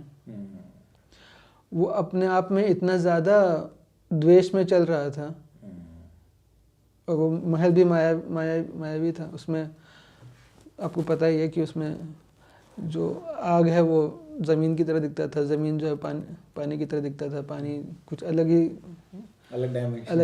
चलता था वो। तो उनकी पांडवों के ऐश्वर्य से इतना जलते थे दुर्योधन कि वो वैसे भी नहीं देख पाते। तो जब और इतना एकदम चौड़ा सीना करके एकदम दंभ में वो चले जा रहे हैं, द्वेष में और दंभ में, and people are able to observe his emotions, उनकी फीलिंग सबको समझ में आ रही है, उनकी बॉडी लैंग्वेज से सब कुछ समझ में आ रहा है। और ऐसे में वो नीचे गिर जाते हैं। So naturally people are laughing there. और युधिष्ठिर महाराज उनको रोकते हैं कि आप लोग मत हंसिए, हंसेगा नहीं कोई। बट नेचुरल सी बात है कि इतना कॉमेडी सीन हुआ है तो नेचुरली पहली बार में तो सबको हंसी आएगी। बट इट्स नॉट कि द्रौपदी वहाँ पे हंसी, उनका कोई जिक्र नहीं है कि वो हंसी ऐसे एक्सक्लूसिवली बहुत ज़्यादा। भीम हंसे सबसे ज़्यादा, और वो भी थोड़ा ही हंसे, बहुत ज़्यादा भी नहीं हंसे, बाकी थोड़ा सा एकदम ऐसे करके हंसे। बट भीम जो है थोड़ा ज़्यादा हंसे, और वो उनको निकालते हैं पानी से और बोलते हैं धृतराष्ट्रपुत्र आप आइए, बाहर निकलिए। और युधिष्ठिर महाराज ने एक्चुअली उस महल में ये व्यवस्था भी किया हुआ था, वहाँ पे द्वारपाल भी थे जो कि लोगों को गाइड करें कि यहाँ पे ज़मीन है, यहाँ पे आग है, यहाँ पे पानी है। तो कई बार वो लोग रोकते थे जब दुर्योधन को कहीं पे जाने से, तो दुर्योधन को लगता था कि ये द्वेष के कारण मुझे रोक रहे हैं, इनकी हिम्मत कैसे हुई मुझे रोकने की। तो लोगों से लड़ते हुए वो, द्वारपालों से लड़ते हुए वो आ रहे थे। तो काफ़ी कॉमेडी सीन था। अब खुद इमेजिन कर सकते हैं हम कि ऐसा कोई सिचुएशन हो। जी जी, हम मना कर रहे हैं, लोग हमें मना कर रहे हैं, फिर भी हम जा रहे हैं, गिर जा रहे हैं वहाँ पे। जैसे कॉमेडी सीन काफ़ी कुछ। पर भगवान कृष्ण भी वहाँ पे होते हैं, तो वो भी लोगों को, युधिष्ठिर महाराज को वो कहते हैं कि आप, ये इसका वर्णन भागवतम में है कि आप रोकिए मत, लोग नेचुरली हंस रहे हैं, आप उनको डांट रहे हैं हंसने के लिए। वो तो नेचुरल सी बात है, इतना कॉमेडी सीन होता है थोड़ा तो हंसी आएगी, इसमें इतना क्या है। Yudhishthir Maharaj knows the nature of Duryodhan, और वो बोले कि नहीं आप जानते नहीं हो इसका नेचर कैसा है, इसकी आग और भड़केगी। एंड द्रौपदी महारानी is already very much subdued. Actually जलन दुर्योधन को है पांडवों से, और कर्ण को भी मलाल तो है ही कहीं ना कहीं कि मैं स्वयंवर नहीं जीत पाया किसी कारण से। अर्जुन जीत गया मेरा कॉम्पिटिटर। और दुर्योधन को भी था कि यार ये कैसे जीत गया, मैं तो इनको मरा हुआ समझ रहा था, मैंने तो इनको मार दिया था, ये अचानक से आ गए और वो इतना बड़ा महल बना दिया, द्रौपदी को ले लिया। तो उनका द्वेष जो है वो चलता रहा इस तरीके से। तो ऐसा कहीं जिक्र नहीं है कि द्रौपदी महारानी ने कहा अंधे का पुत्र अंधा या ऐसा कुछ। वो बहुत ही पतिव्रता नारी हैं और बहुत ही सौम्य और मतलब बहुत ही सही उनका व्यवहार रहा है सबके साथ जी। जैसा कि जनरली कई बार हम देखते हैं सीरियल्स में दिखाया जाता है, या एक ऐसे खून की प्यासी की तरह उनको दिखाया जाता है, ये बहुत गलत है। ऐसा नहीं है कुछ भी। वो बहुत ही सौम्य और सती नारियों में उनकी गणना है। नेचुरली उनका एक फेमिनिन ब्यूटी भी है जिससे कि जो है सारे लोग उनको प्राप्त करना चाहते हैं, और पांडवों से वो जलते भी हैं फिर इसी वजह से। This is also one of the reasons पांडवों से जलन का। तो ये चीज़ अब युधिष्ठिर महाराज के ऊपर बात आती है, तो वो कहते हैं कि मैं किसी भी बड़े सीनियर पर्सन की मैं आज्ञा का उल्लंघन नहीं करूँगा, वो जैसे बोलेंगे मैं वैसे करूँगा। तो लड़ाई नहीं होगी जी, बट फिर भी लड़ाई होती है। तो दुर्योधन जब गिरते हैं उनका द्वेष बहुत बढ़ जाता है, तो वो सोचते हैं कि कैसे पांडवों का राज्य हथिया जाए। डायरेक्ट चैलेंज करेंगे तो डाउट है कि हम जीत पाएँ, क्योंकि कृष्ण उनके साथ है। कृष्ण ने अभी शिशुपाल को मार दिया सबके सामने, कोई चू भी नहीं बोला। तो सब लोग कृष्ण से भी डरे हुए हैं और अर्जुन अकेले भी भारी हैं काफ़ी, तो दे आर डाउटफुल, तो कैसे करें। तो फिर वो धृतराष्ट्र को इंड्यूस करते हैं कि वो उनको जुआ खेलने के लिए इनवाइट करें, और उसके लिए विदुर जी को भेजा जाता है। तो हालांकि वो जानते हैं कि द्यूत और जुआ जो है ये बहुत विनाशकारी चीज़ है, लेकिन क्योंकि फिर उन्होंने प्रण लिया हुआ है, संकल्प लिया हुआ है कि मैं बड़ों की आज्ञा का उल्लंघन नहीं करूंगा, तो भी क्योंकि धृतराष्ट्र ने आज्ञा दी है तो फिर वो तैयार हो जाते हैं। विदुर महाराज का विदुर और तो दूत रहते हैं, बट युधिष्ठिर महाराज रेडी हो जाते हैं, धृतराष्ट्र की आज्ञा है इसलिए जुआ खेलने के लिए। ऑल्दो जबकि जुआ खेलना is one of the greatest, हाँ, वो बोल रहे हैं वहाँ पे, पूरा अध्याय है इसके ऊपर कि युद्ध क्रीड़ा के क्या क्या हैजार्ड्स हैं, नुकसान है, बट फिर भी चूंकि बड़ों की आज्ञा है, उनका ही मानना रहता है कि बड़े लोग हैं तो वो इनजस्टिस नहीं होने देंगे, ऐसा युधिष्ठिर महाराज इमेजिन करते ऐसा वो सोचते हैं। वो सबको अच्छा समझते हैं, अपने जैसे ही वो समझते हैं सबको। अच्छे लोगों के साथ ये सबको अच्छा समझते हैं, बट उनके साथ धोखा बाद में ज्यादा होता है। तो ये उनकी सोच रहती है, तो इसलिए फिर वो युद्ध में आते हैं, वो जुआ खेलने के लिए रेडी हो जाते हैं। उसमें भी दुर्योधन कहता है कि मेरी तरफ से शकुनी ही पासे फेंकेंगे, तो वहाँ भी युधिष्ठिर महाराज बोलते हैं कि ये तो ठीक नहीं है, बट दुर्योधन क्योंकि एक अपनी बात मनवाने में और एक विक्टिम कार्ड खेलने में वो एक्सपर्ट है, किसी को कैसे इमोशनली ब्लैकमेल करना है उस विद्या में वो एक्सपर्ट है, तो वो एकदम गुस्से में बोलते हैं कि हटाओ, नहीं खेलना, जाओ। तो सब लोग कहते हैं अरे नाराज मत हो, नाराज मत हो। तो he keeps on violating the धार्मिक प्रिंसिपल्स, और कोई उसको मतलब जोर शोर से बोलने वाले ने कि नहीं, आपके नॉनसेंस हम नहीं टॉलरेट करेंगे, nobody is speaking like that. क्योंकि सब लोग अपने अपने धर्म का पालन कर रहे हैं, और अल्टीमेट पर्पस जो है सुप्रीम धर्म है उसको कोई नहीं पालन कर पा रहा है, तो वो अपना फायदा किए जा रहे हैं। तो अब एक बार जुआ खेलना शुरू हुआ और प्रॉपर्टी हारते गए चीटिंग से। उसमें जो शकुनी थे उन्होंने कुछ ऐसा चौसर में कुछ वो गड़बड़ी की हुई थी क्या, कि जिसकी वजह से वो हमेशा वही हार रहे थे? जो भी था महाभारत ग्रंथ में इतना मेंशन है कि ही डिड द चीटिंग। अब exactly what was the nature of that cheating वो नहीं पता।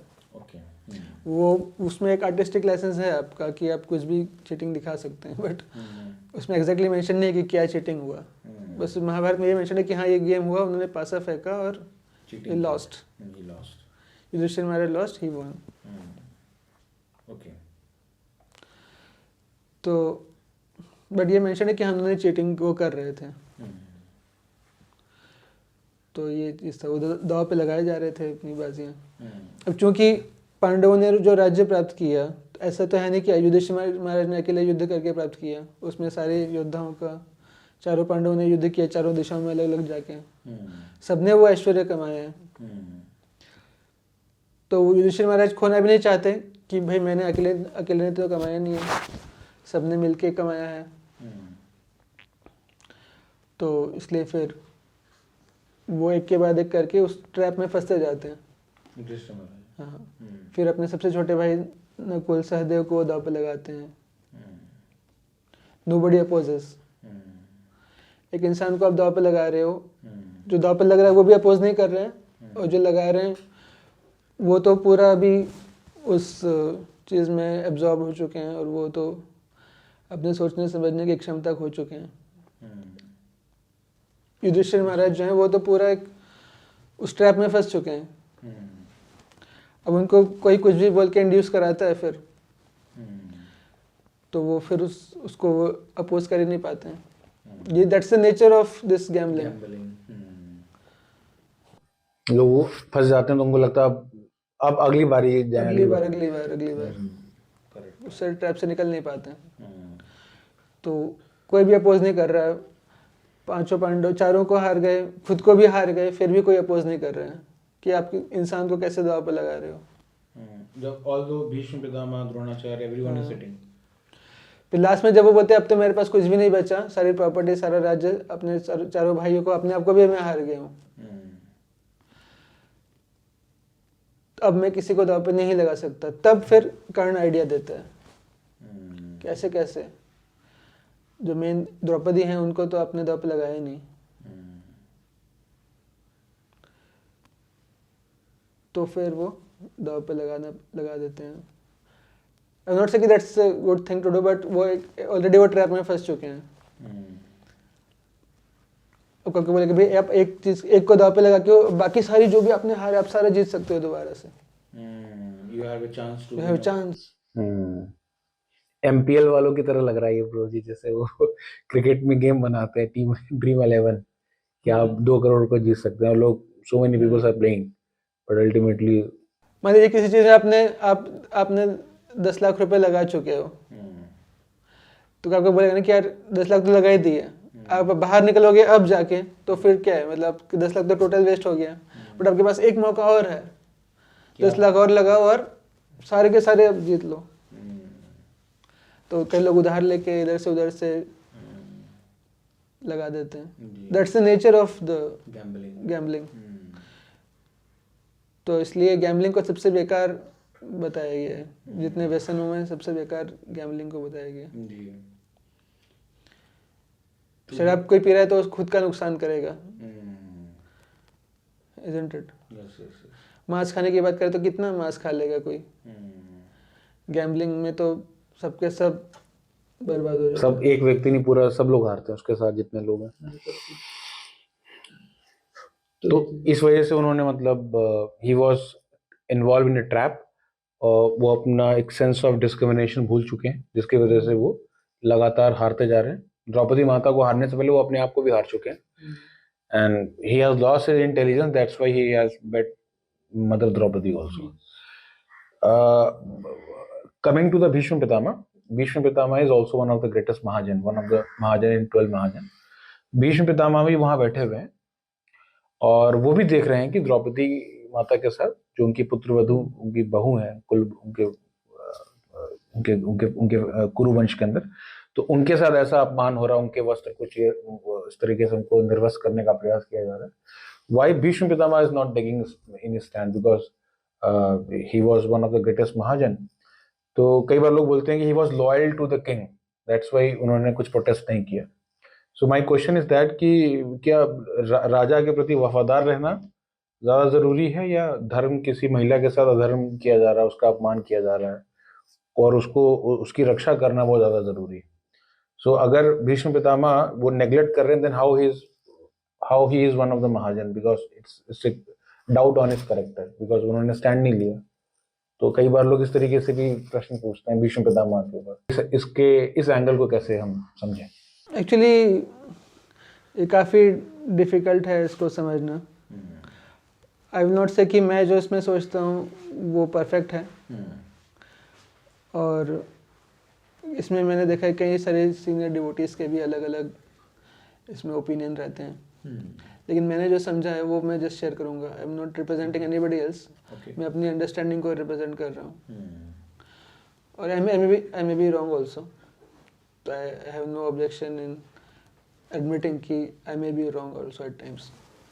बट पॉइंट इज कि एक हमें इस चीज़ समझना होगा, महाभारत में एक श्लोक आता है जो यक्ष जो है प्रश्न पूछते हैं युधिष्ठिर महाराज से कि किस मार्ग पर हमें चलना चाहिए, कौन सा पंथ है।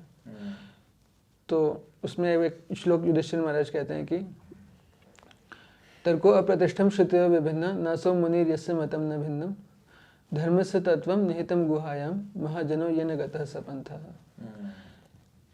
कि लॉजिक और रीजनिंग का तर्क का कोई आप कुछ भी तर्क दे सकते हो, अब उसकी कोई प्रतिष्ठा नहीं है, उसके कोई लोकस स्टैंडर्ड नहीं है, मतलब it varies from person to person. और एक तर्क को काट के आप दूसरा तर्क एस्टैब्लिश कर सकते हैं, फिर उसी तर्क को दोबारा काट के फिर पहले वाला तर्क भी एस्टैब्लिश कर सकते हैं।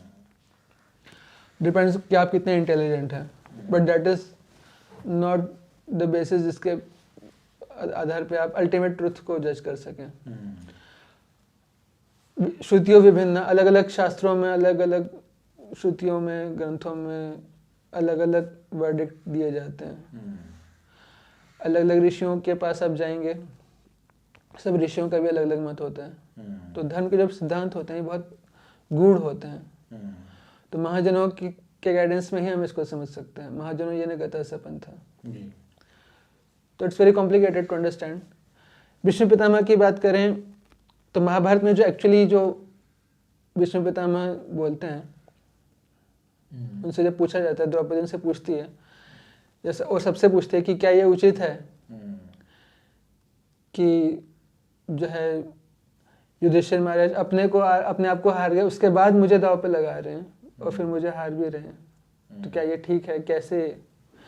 क्योंकि देखिए द्रौपदी महारानी के पास उनको अपना सम्मान, of course I don't like to use that term सम्मान या अपमान इस केस में, कि भाई अगर मान लीजिए किसी स्त्री के साथ इस तरह का व्यवहार हो रहा है तो उसमें अपमान तो एक्चुअली जो अपराध कर रहा है उसका अपमान है एक्चुअली। बिल्कुल। कोई किसी कमज़ोर व्यक्ति पे अगर अत्याचार कर रहा है तो उसका थोड़ी, कमज़ोर व्यक्ति का थोड़ी अपमान है। बिल्कुल।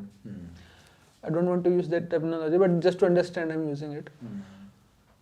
कि उनको अपने आप को भी बचाना है निर्वस्त्र होने से, और उनको अपने जो पांडव हैं, उनके जो पति हैं, अपने पत्नी धर्म भी उनको निभाना है। She doesn't want to break the relationship, और उनको भी वो नहीं, उनको भी वो प्रोटेक्ट करना चाहती है अल्टीमेटली, पांचों पांडवों को। तो सभी कुछ चाहती हैं वो, which is great thing about her. और तो वो जस्ट पूछती हैं, तो भीष्म पितामह कहते हैं उनसे कि ये बहुत कॉम्प्लिकेटेड सवाल है, मैं इसका आंसर नहीं दे सकता अभी, क्योंकि दैट इज अ फैक्ट कि युधिष्ठिर महाराज ने आपको दांव पे लगाया और वो हारे हैं, है ना। तो या तो आप क्लियरली बोलें कि देखिए युधिष्ठिर महाराज को हम डिसोन करते हैं, मैं उनसे रिश्ता खत्म करती हूँ। हाँ, अगर आप उनको अपने सबऑर्डिनेट मानती हैं। नेचुरली एक पतिव्रता नारी जो है वो अपने आप को पति के अधीन मानती हैं, और शास्त्र में ये भी वर्णन है कि एक कन्या जो है वो बचपन में अपने पिता के अधीन रहे और युवावस्था में पति के अधीन, और वृद्धावस्था में अपने मैच्योर पुत्र के अधीन रहे। ये शास्त्रों में वर्णन किया गया है। तो क्या वो सेपरेट होना चाहती हैं उनसे? वो भी नहीं है। तो I don't really know the answer, but हाँ दाव पे लगाया है उन्होंने।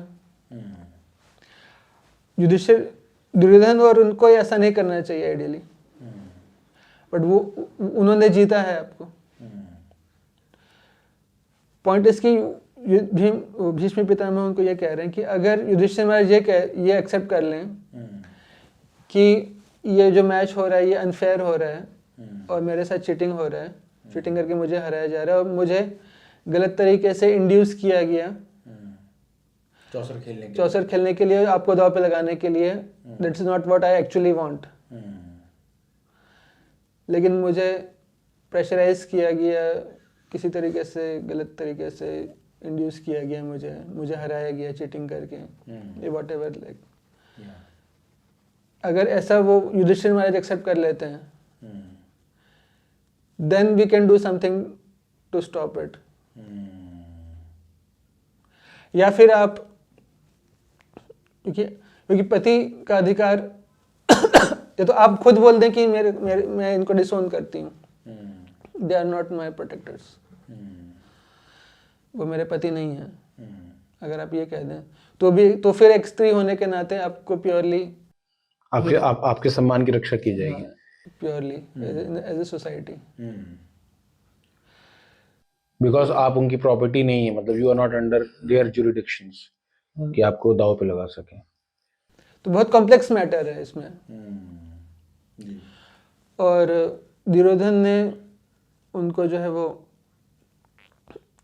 जीत लिया। अब चूंकि वो पुत्र वधू भी हैं, उनकी भाभी हैं, बड़े भाई की पत्नी है, तो उनकी मदर के समान है। तो दुर्योधन को ऐसा नहीं करना चाहिए। हम्म, और दुर्योधन का कहना है कि मेरा अधिकार है, मैं जीता हूँ, तो मैं अपने सब्जेक्ट्स के साथ कुछ भी करूँ, वो मेरा अधिकार है। Who is anybody else to interfere. और दाव पे उन्होंने खुद ही लगाया है, मैंने तो उनको बोला, लेकिन दाव पे लगाने वाले तो वो हैं, तो वो ना लगाते। तो थोड़ा कॉम्प्लेक्स सिचुएशन है। At the same time Bhishma Pitamah जो है वो उसमें वो कमिटेड भी हैं कि वो अपने आप को उस पूरे सिनेरियो से बाहर नहीं ला सकते because of his previous vows of allegiance to the royal throne. तो वो अपने आप को बाहर भी नहीं ला पा रहे हैं और वो इसमें इंटरफेयर भी नहीं कर पा रहे हैं। उनकी पोजीशन बहुत क्रिटिकल है, उनकी बहुत पोजीशन क्रिटिकल है। तो वो ये कह रहे हैं कि I am not able to decide. वो ये भी नहीं कह रहे हैं कि इट्स ओके। वो ये भी नहीं कह रहे कि ये कह पा रहे हैं कि ये टोटली गलत हो रहा है। गलत तो है naturally, he wants to stop it, but वो कैसे करे, he is not able to find that way out. वो कानून की किताबों में से वो रास्ता नहीं निकाल पा रहे हैं। ये राजधर्म का कौन सा लॉ यहाँ एप्लीकेबल है, या कुछ सिचुएशन ऐसी आ जाती है जहाँ हमारी बुद्धि काम करना बंद कर देती है। तो ऐसी सिचुएशंस आती हैं तो वहाँ पे भगवान को ही आना पड़ता है अल्टीमेटली। भगवान सारे लॉ से परे हैं, भगवान ने सारे लॉ बनाए हैं। He is beyond all the laws.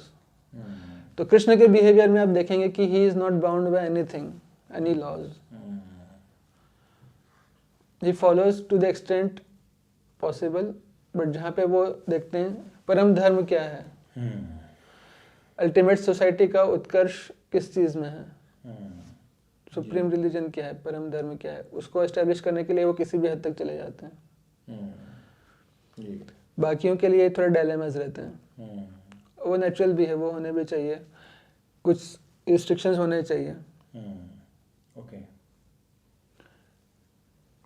Vidur लेकिन क्या है कि विदुर इस चीज़ का अपोज कर रहे हैं क्योंकि विदुर भीष्म पितामह की पोजीशन में नहीं है। He is not committed bound by the vows he himself has taken. Vidur ने ऐसे कोई वाव नहीं लिया हुआ है। दूसरा विदुर जब अपोज कर रहे हैं दुर्योधन का, तो विदुर इज अपोजिंग कि देखिए कोई भी लॉ होता है वो एक लॉ के पीछे एक स्पिरिट होता है, जिसको स्पिरिट ऑफ द गेम भी बोलते हैं कई बार। स्पिरिट ऑफ गेम है कि नहीं। अब मैन किडिंग हो गया, रन आउट हो गया, कई लोग बोलते हैं स्पिरिट ऑफ द गेम के खिलाफ है, कभी कुछ है। अभी रिसेंटली जो श्रीलंका का प्लेयर आउट हो गया था टाइम आउट की वजह से। हाँ, काइंड ऑफ। तो आप देखेंगे कि कई लोग स्पिरिट ऑफ द गेम की बात करते हैं, बट कई लोग एक्चुअल लॉ की बात करते हैं। तो Vidur is talking about the spirit of the game. It's not in the spirit of the dharma कि आप किसी स्त्री को निर्वस्त करने का प्रयास करें, स्पेशली जब वो रिलेशन में आपकी माता के समान है, माता के लेवल पर है। That is not the spirit of law.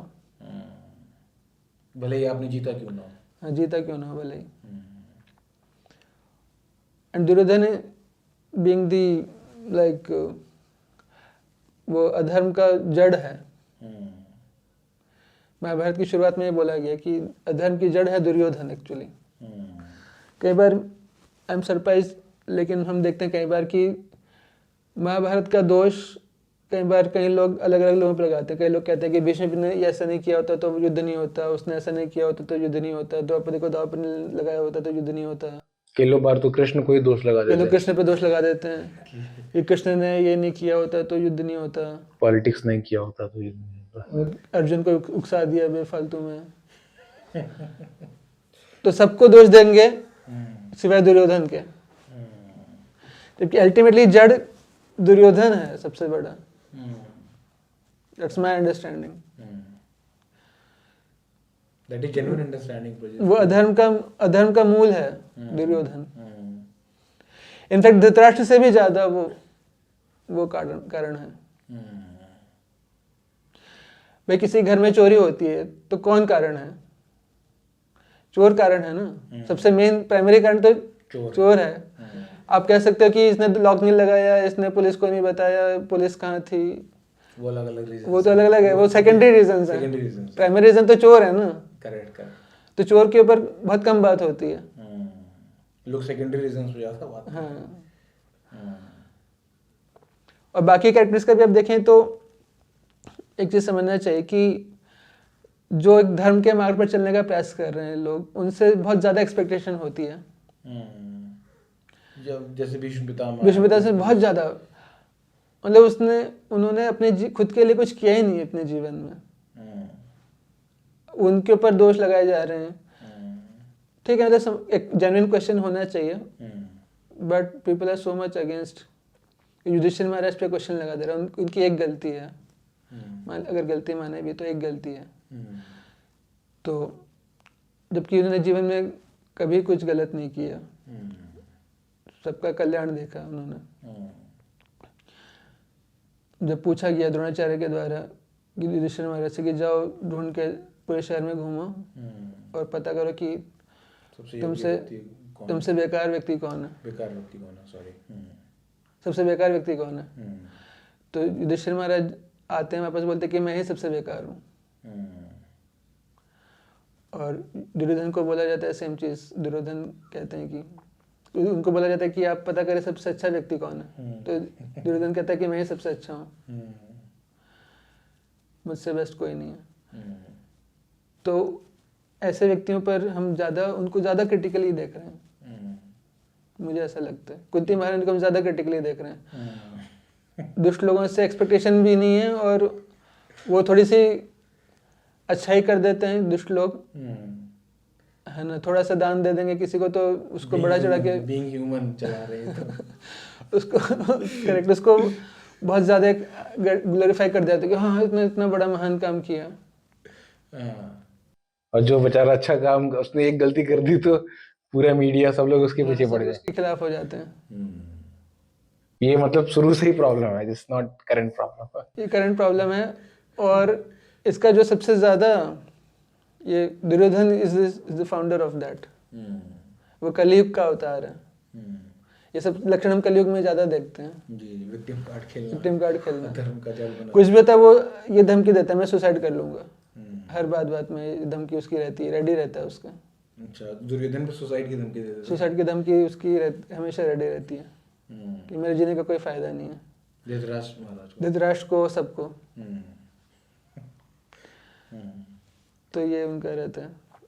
तो हम बहुत ज़्यादा क्रिटिकल देख लेते हैं उन लोगों को। पांडवों को काफ़ी क्रिटिकल देखा जाता है। द्रौपदी महारानी, उनका चरित्र अगर हम पढ़ेंगे तो सच में मतलब अद्भुत चरित्र है उनका। यहाँ तक कि भगवान कृष्ण की रानियाँ जो हैं वो भी द्रौपदी महारानी से सीखना चाहती हैं कि कैसे वो कृष्ण को अपने वश में करें, अपने सतीत्व से, अपनी सेवा से।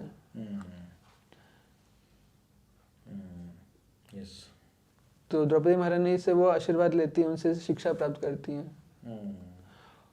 और उनका काफ़ी हाई क्वालिफिकेशन है द्रौपदी महारानी का। उन राजसूय यज्ञ में पूरा फाइनेंस और पूरा गेस्ट को किस तरह से प्रसादम सर्व करना है, वो सारा सेवा, पूरे राजसूय यज्ञ इतना बड़ा महान यज्ञ हो रहा है, वो सारा सेवा जो है वो द्रौपदी महारानी देखती हैं। बट हम उनको अलग अलग एंगल से क्रिटिक कर रहे हैं। कुछ लोग ये भी कहते हैं कि there is a love angle between Karna and Draupadi.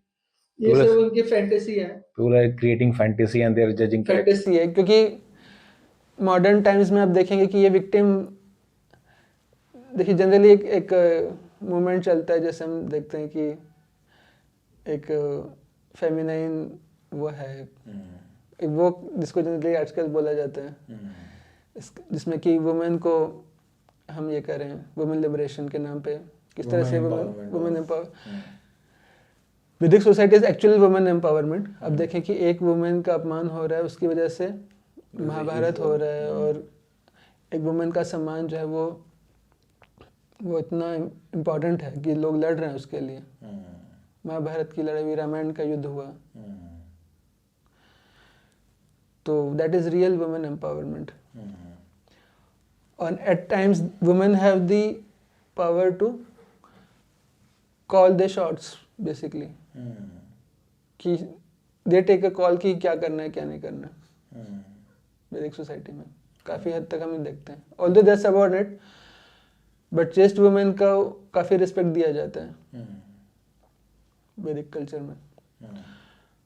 और तो वो रियली वुमेन एम्पावरमेंट है। बट आजकल कई बार जो है वो एक फेमिनिस्ट मूवमेंट चलता है जिसमें कि एक सोसाइटी को डिवाइड करने के बारे में ज़्यादा बात होती है कि मैन वर्सेस वुमेन।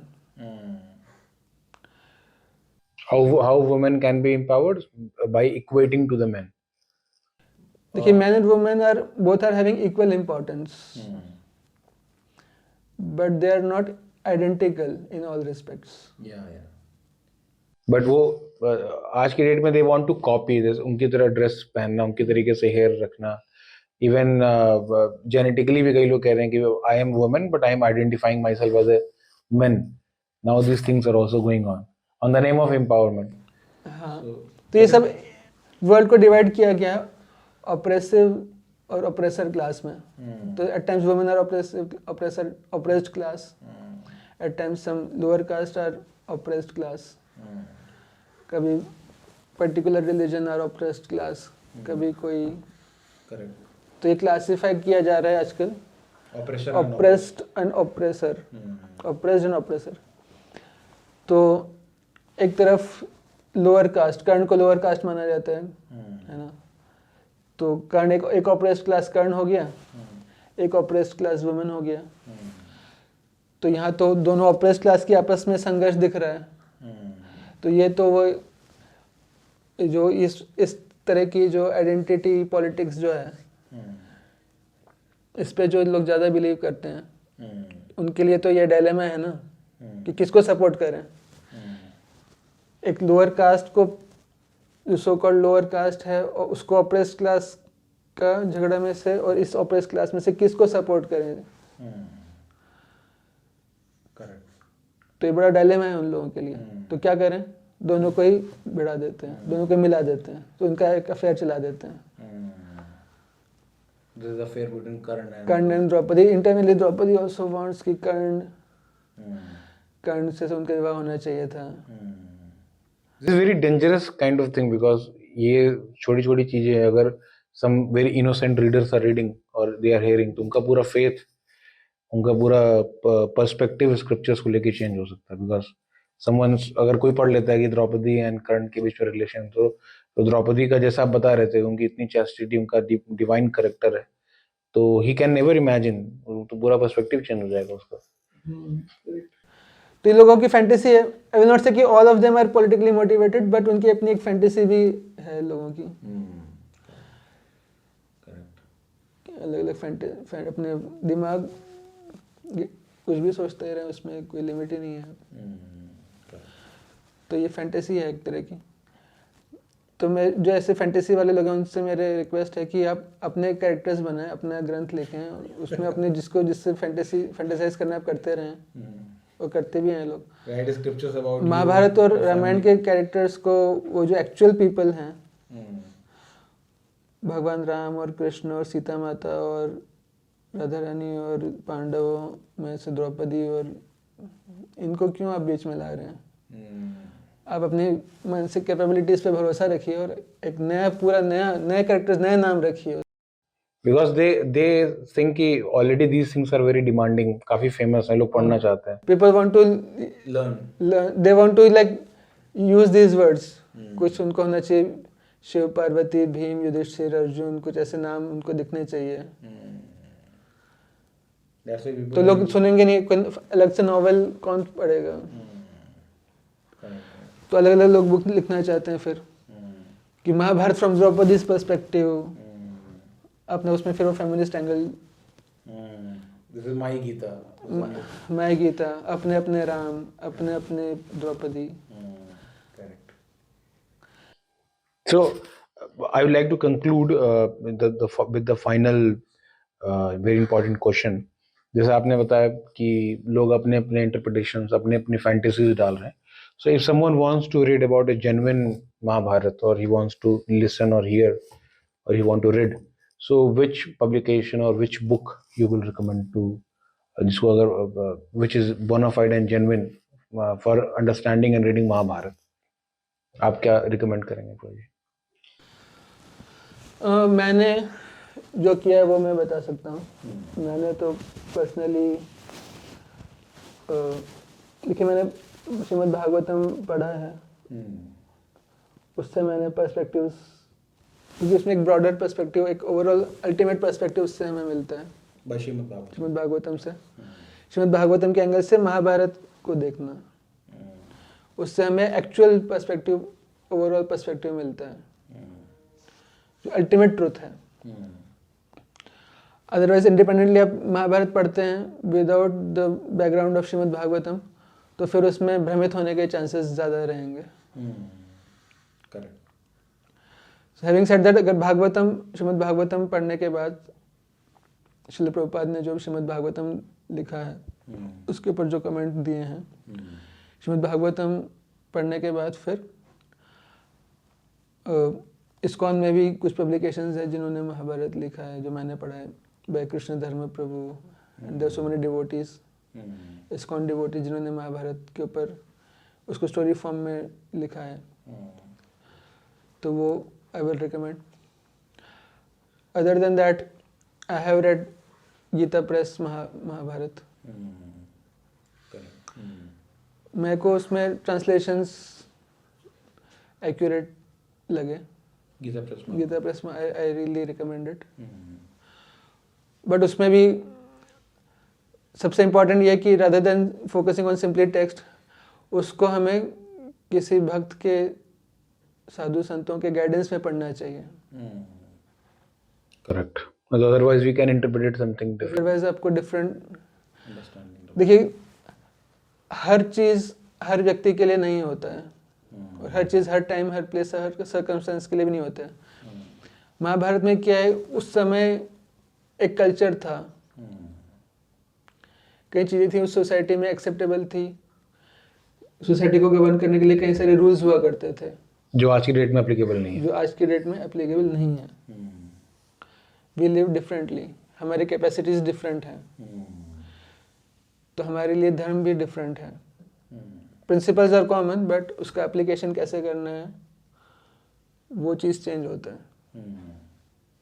तो one should read, even if someone reading Mahabharata, any publication is reading, basically Gita Press and any ISKCON devotees are reading Mahabharata, he should read under the guidance of some expert devotees. Expert devotees. Preferably some ISKCON devotee, किसी ISKCON devotee के guidance में अगर पढ़ेंगे तो अच्छा है। और प्रभुपाद जी के ग्रंथों को पढ़ें ध्यान से, उसके बाद पढ़ें, तो उससे एक विजन हमें मिलता है कि किस तरीके से देखना है। क्योंकि कई बार आप देखेंगे कि उसमें जैसे कुछ चैप्टर्स हैं जहाँ पे ब्राह्मणों को काफ़ी ग्लोरीफाई किया गया है, या कहीं पे राजाओं को ग्लोरीफाई किया गया है, कहीं पे वैश्य को, कहीं पे शूद्रों को, कहीं पे किसी को, कहीं पे किसी को, अलग अलग नेगेटिव टेंडेंसीज को वहाँ पे कई बार क्रिटिसाइज किया गया है। तो उसको व्यक्ति मिसअंडरस्टैंड कर सकता है अगर अंडर गाइडेंस नहीं पड़ेगा तो। वो उसको लग सकता है कि किसी सेम कास्ट को ज्यादा ग्लोरीफाई, जैसे कोई कहेगा कि ब्राह्मणों का इसमें ज़्यादा ग्लोरिफिकेशन किया गया है, ये क्या बात होती है, लगता है ब्राह्मणों ने ऐड कर दिया है। बट ब्राह्मण का मतलब क्या है? भगवान श्री कृष्ण बोलते हैं गीता में, चतुर्वर्णमय सिस्टम गुण कर्म विभागशः, कि गुण और कर्मों के आधार पर ब्राह्मण, क्षत्रिय, वैश्य, शूद्र निर्धारित होता है। जिनमें सत्वगुण की प्रधानता है वो ब्राह्मण है, जिसमें सत्वगुण और रजोगुण है वो क्षत्रिय है, जिसमें रजोगुण प्रधानता है वो वैश्य है, जिसमें तमोगुण प्रधान है वो शूद्र है। It is not by birth, it is by गुण एंड कर्म। तो उस एंगल से देखना पड़ेगा, करेक्ट। अदरवाइज मिसअंडरस्टैंड कर सकते हैं इसमें।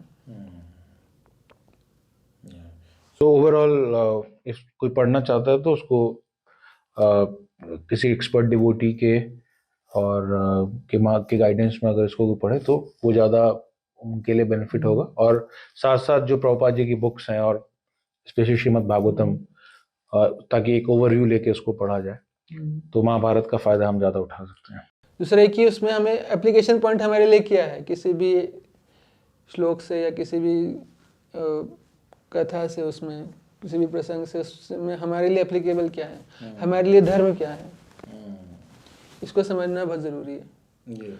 और वो हम किसी एक्सपर्ट गाइडेंस में समझ सकते हैं। धर्म का मतलब क्या है? तो कहा जाता है कि धारणा धर्म, धारणा धर्म इत्याहुर धर्मो धार्यते प्रजा। कहने का मतलब यह है कि धर्म वह जो धारण किया जाता है, तो या जो धारण किया गया है, जो धारण किया गया है, जो धारण किया जाता है, उसके अनुसार उसके ऊपर बेस्ड कुछ हमारे लिए ड्यूटीज होती हैं, कुछ कर्तव्य होते हैं।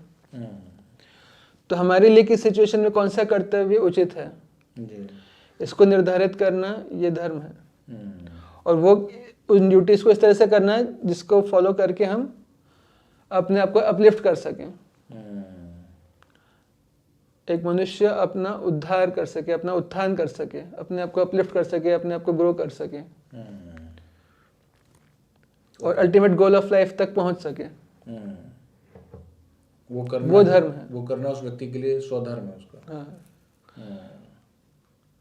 तो कोई व्यक्ति रजोगुण में है तो उसके लिए एक पर्टिकुलर सेट ऑफ ड्यूटीज हैं, कोई सत्वगुण में है उसके लिए एक पर्टिकुलर सेट ऑफ ड्यूटीज हैं। तो सत्वगुणी व्यक्ति रजोगुण वाले व्यक्ति की ड्यूटी करने लगेगा तो डिस्ट्रॉय हो जाएगा। फिर भगवान कृष्ण की जैसे गीता में कहते हैं श्रेयान स्वधर्मो विगुणः परधर्म स्वनुष्ठितात्, स्वधर्म निधनम श्रेयः परधर्मो भयावह। दूसरे की रिलीजियस ड्यूटीज को, दूसरे के धार्मिक प्रिंसिपल्स को खुद फॉलो करने जाएंगे तो उसके परिणाम भयानक हो सकते हैं। तो हमारे लिए क्या कर एप्लीकेबल है, क्या इसे समझना है, इसके लिए गाइडेंस की जरूरत है। एक डिवोटी का गाइडेंस होना बहुत जरूरी है। और ये केवल महाभारत को पढ़ने के लिए नहीं, ये एक लाइफ का प्रिंसिपल है। को एक महात्मा को आप पकड़ें और उनको गुरु के रूप में स्वीकार करें और उनके गाइडेंस में रहें, मतलब उनको आपके लाइफ के बारे में कुछ डिसीजंस जो आप लेते हैं उसको वीटो करने का अधिकार आपको देना पड़ेगा। जैसे महाभारत में एक प्रिंसिपल आता है कि पांडव हैं वो हमेशा कुछ पुरोहितों को अपने साथ रखते हैं, उनके गाइडेंस में ही वो चलते हैं।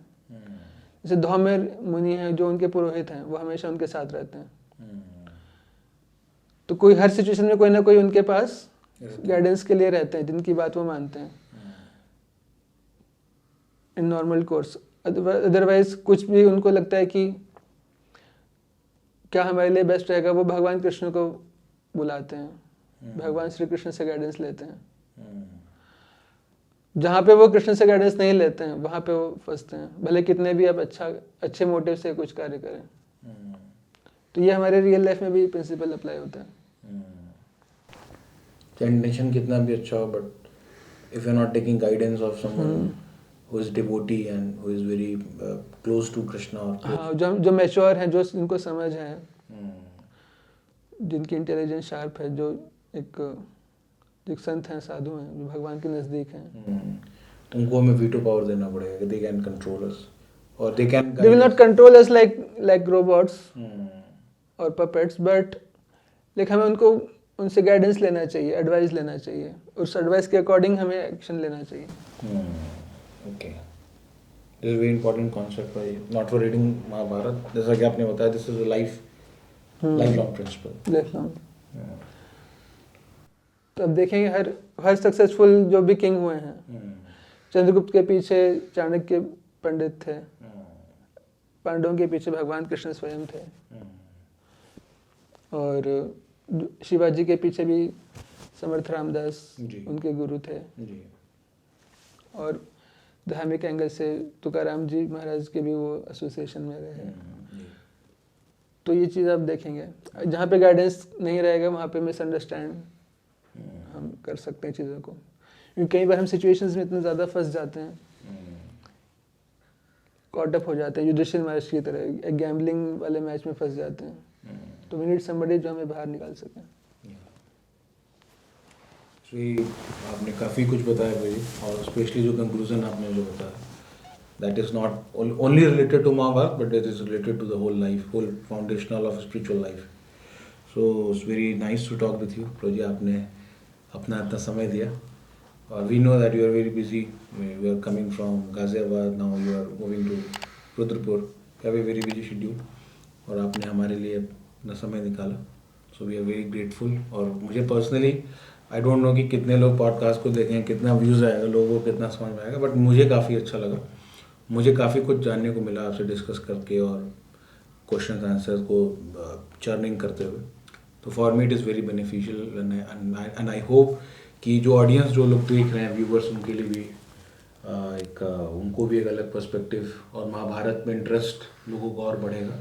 और जो कॉमन ऑडियंस, जो लोग हैं, उनके मन में कई प्रकार के डाउट्स होते हैं भगवान को लेके, डिवोटीज को लेके, तो वो जिस तरीके से आपने उनको क्लैरिफाई किया, एक प्रॉपर कॉन्टेक्स्ट दिया, that is very unique and we are very thankful and honoured कि आपने अपना समय निकाला. So thank you bro ji. शिक्षार्थकम्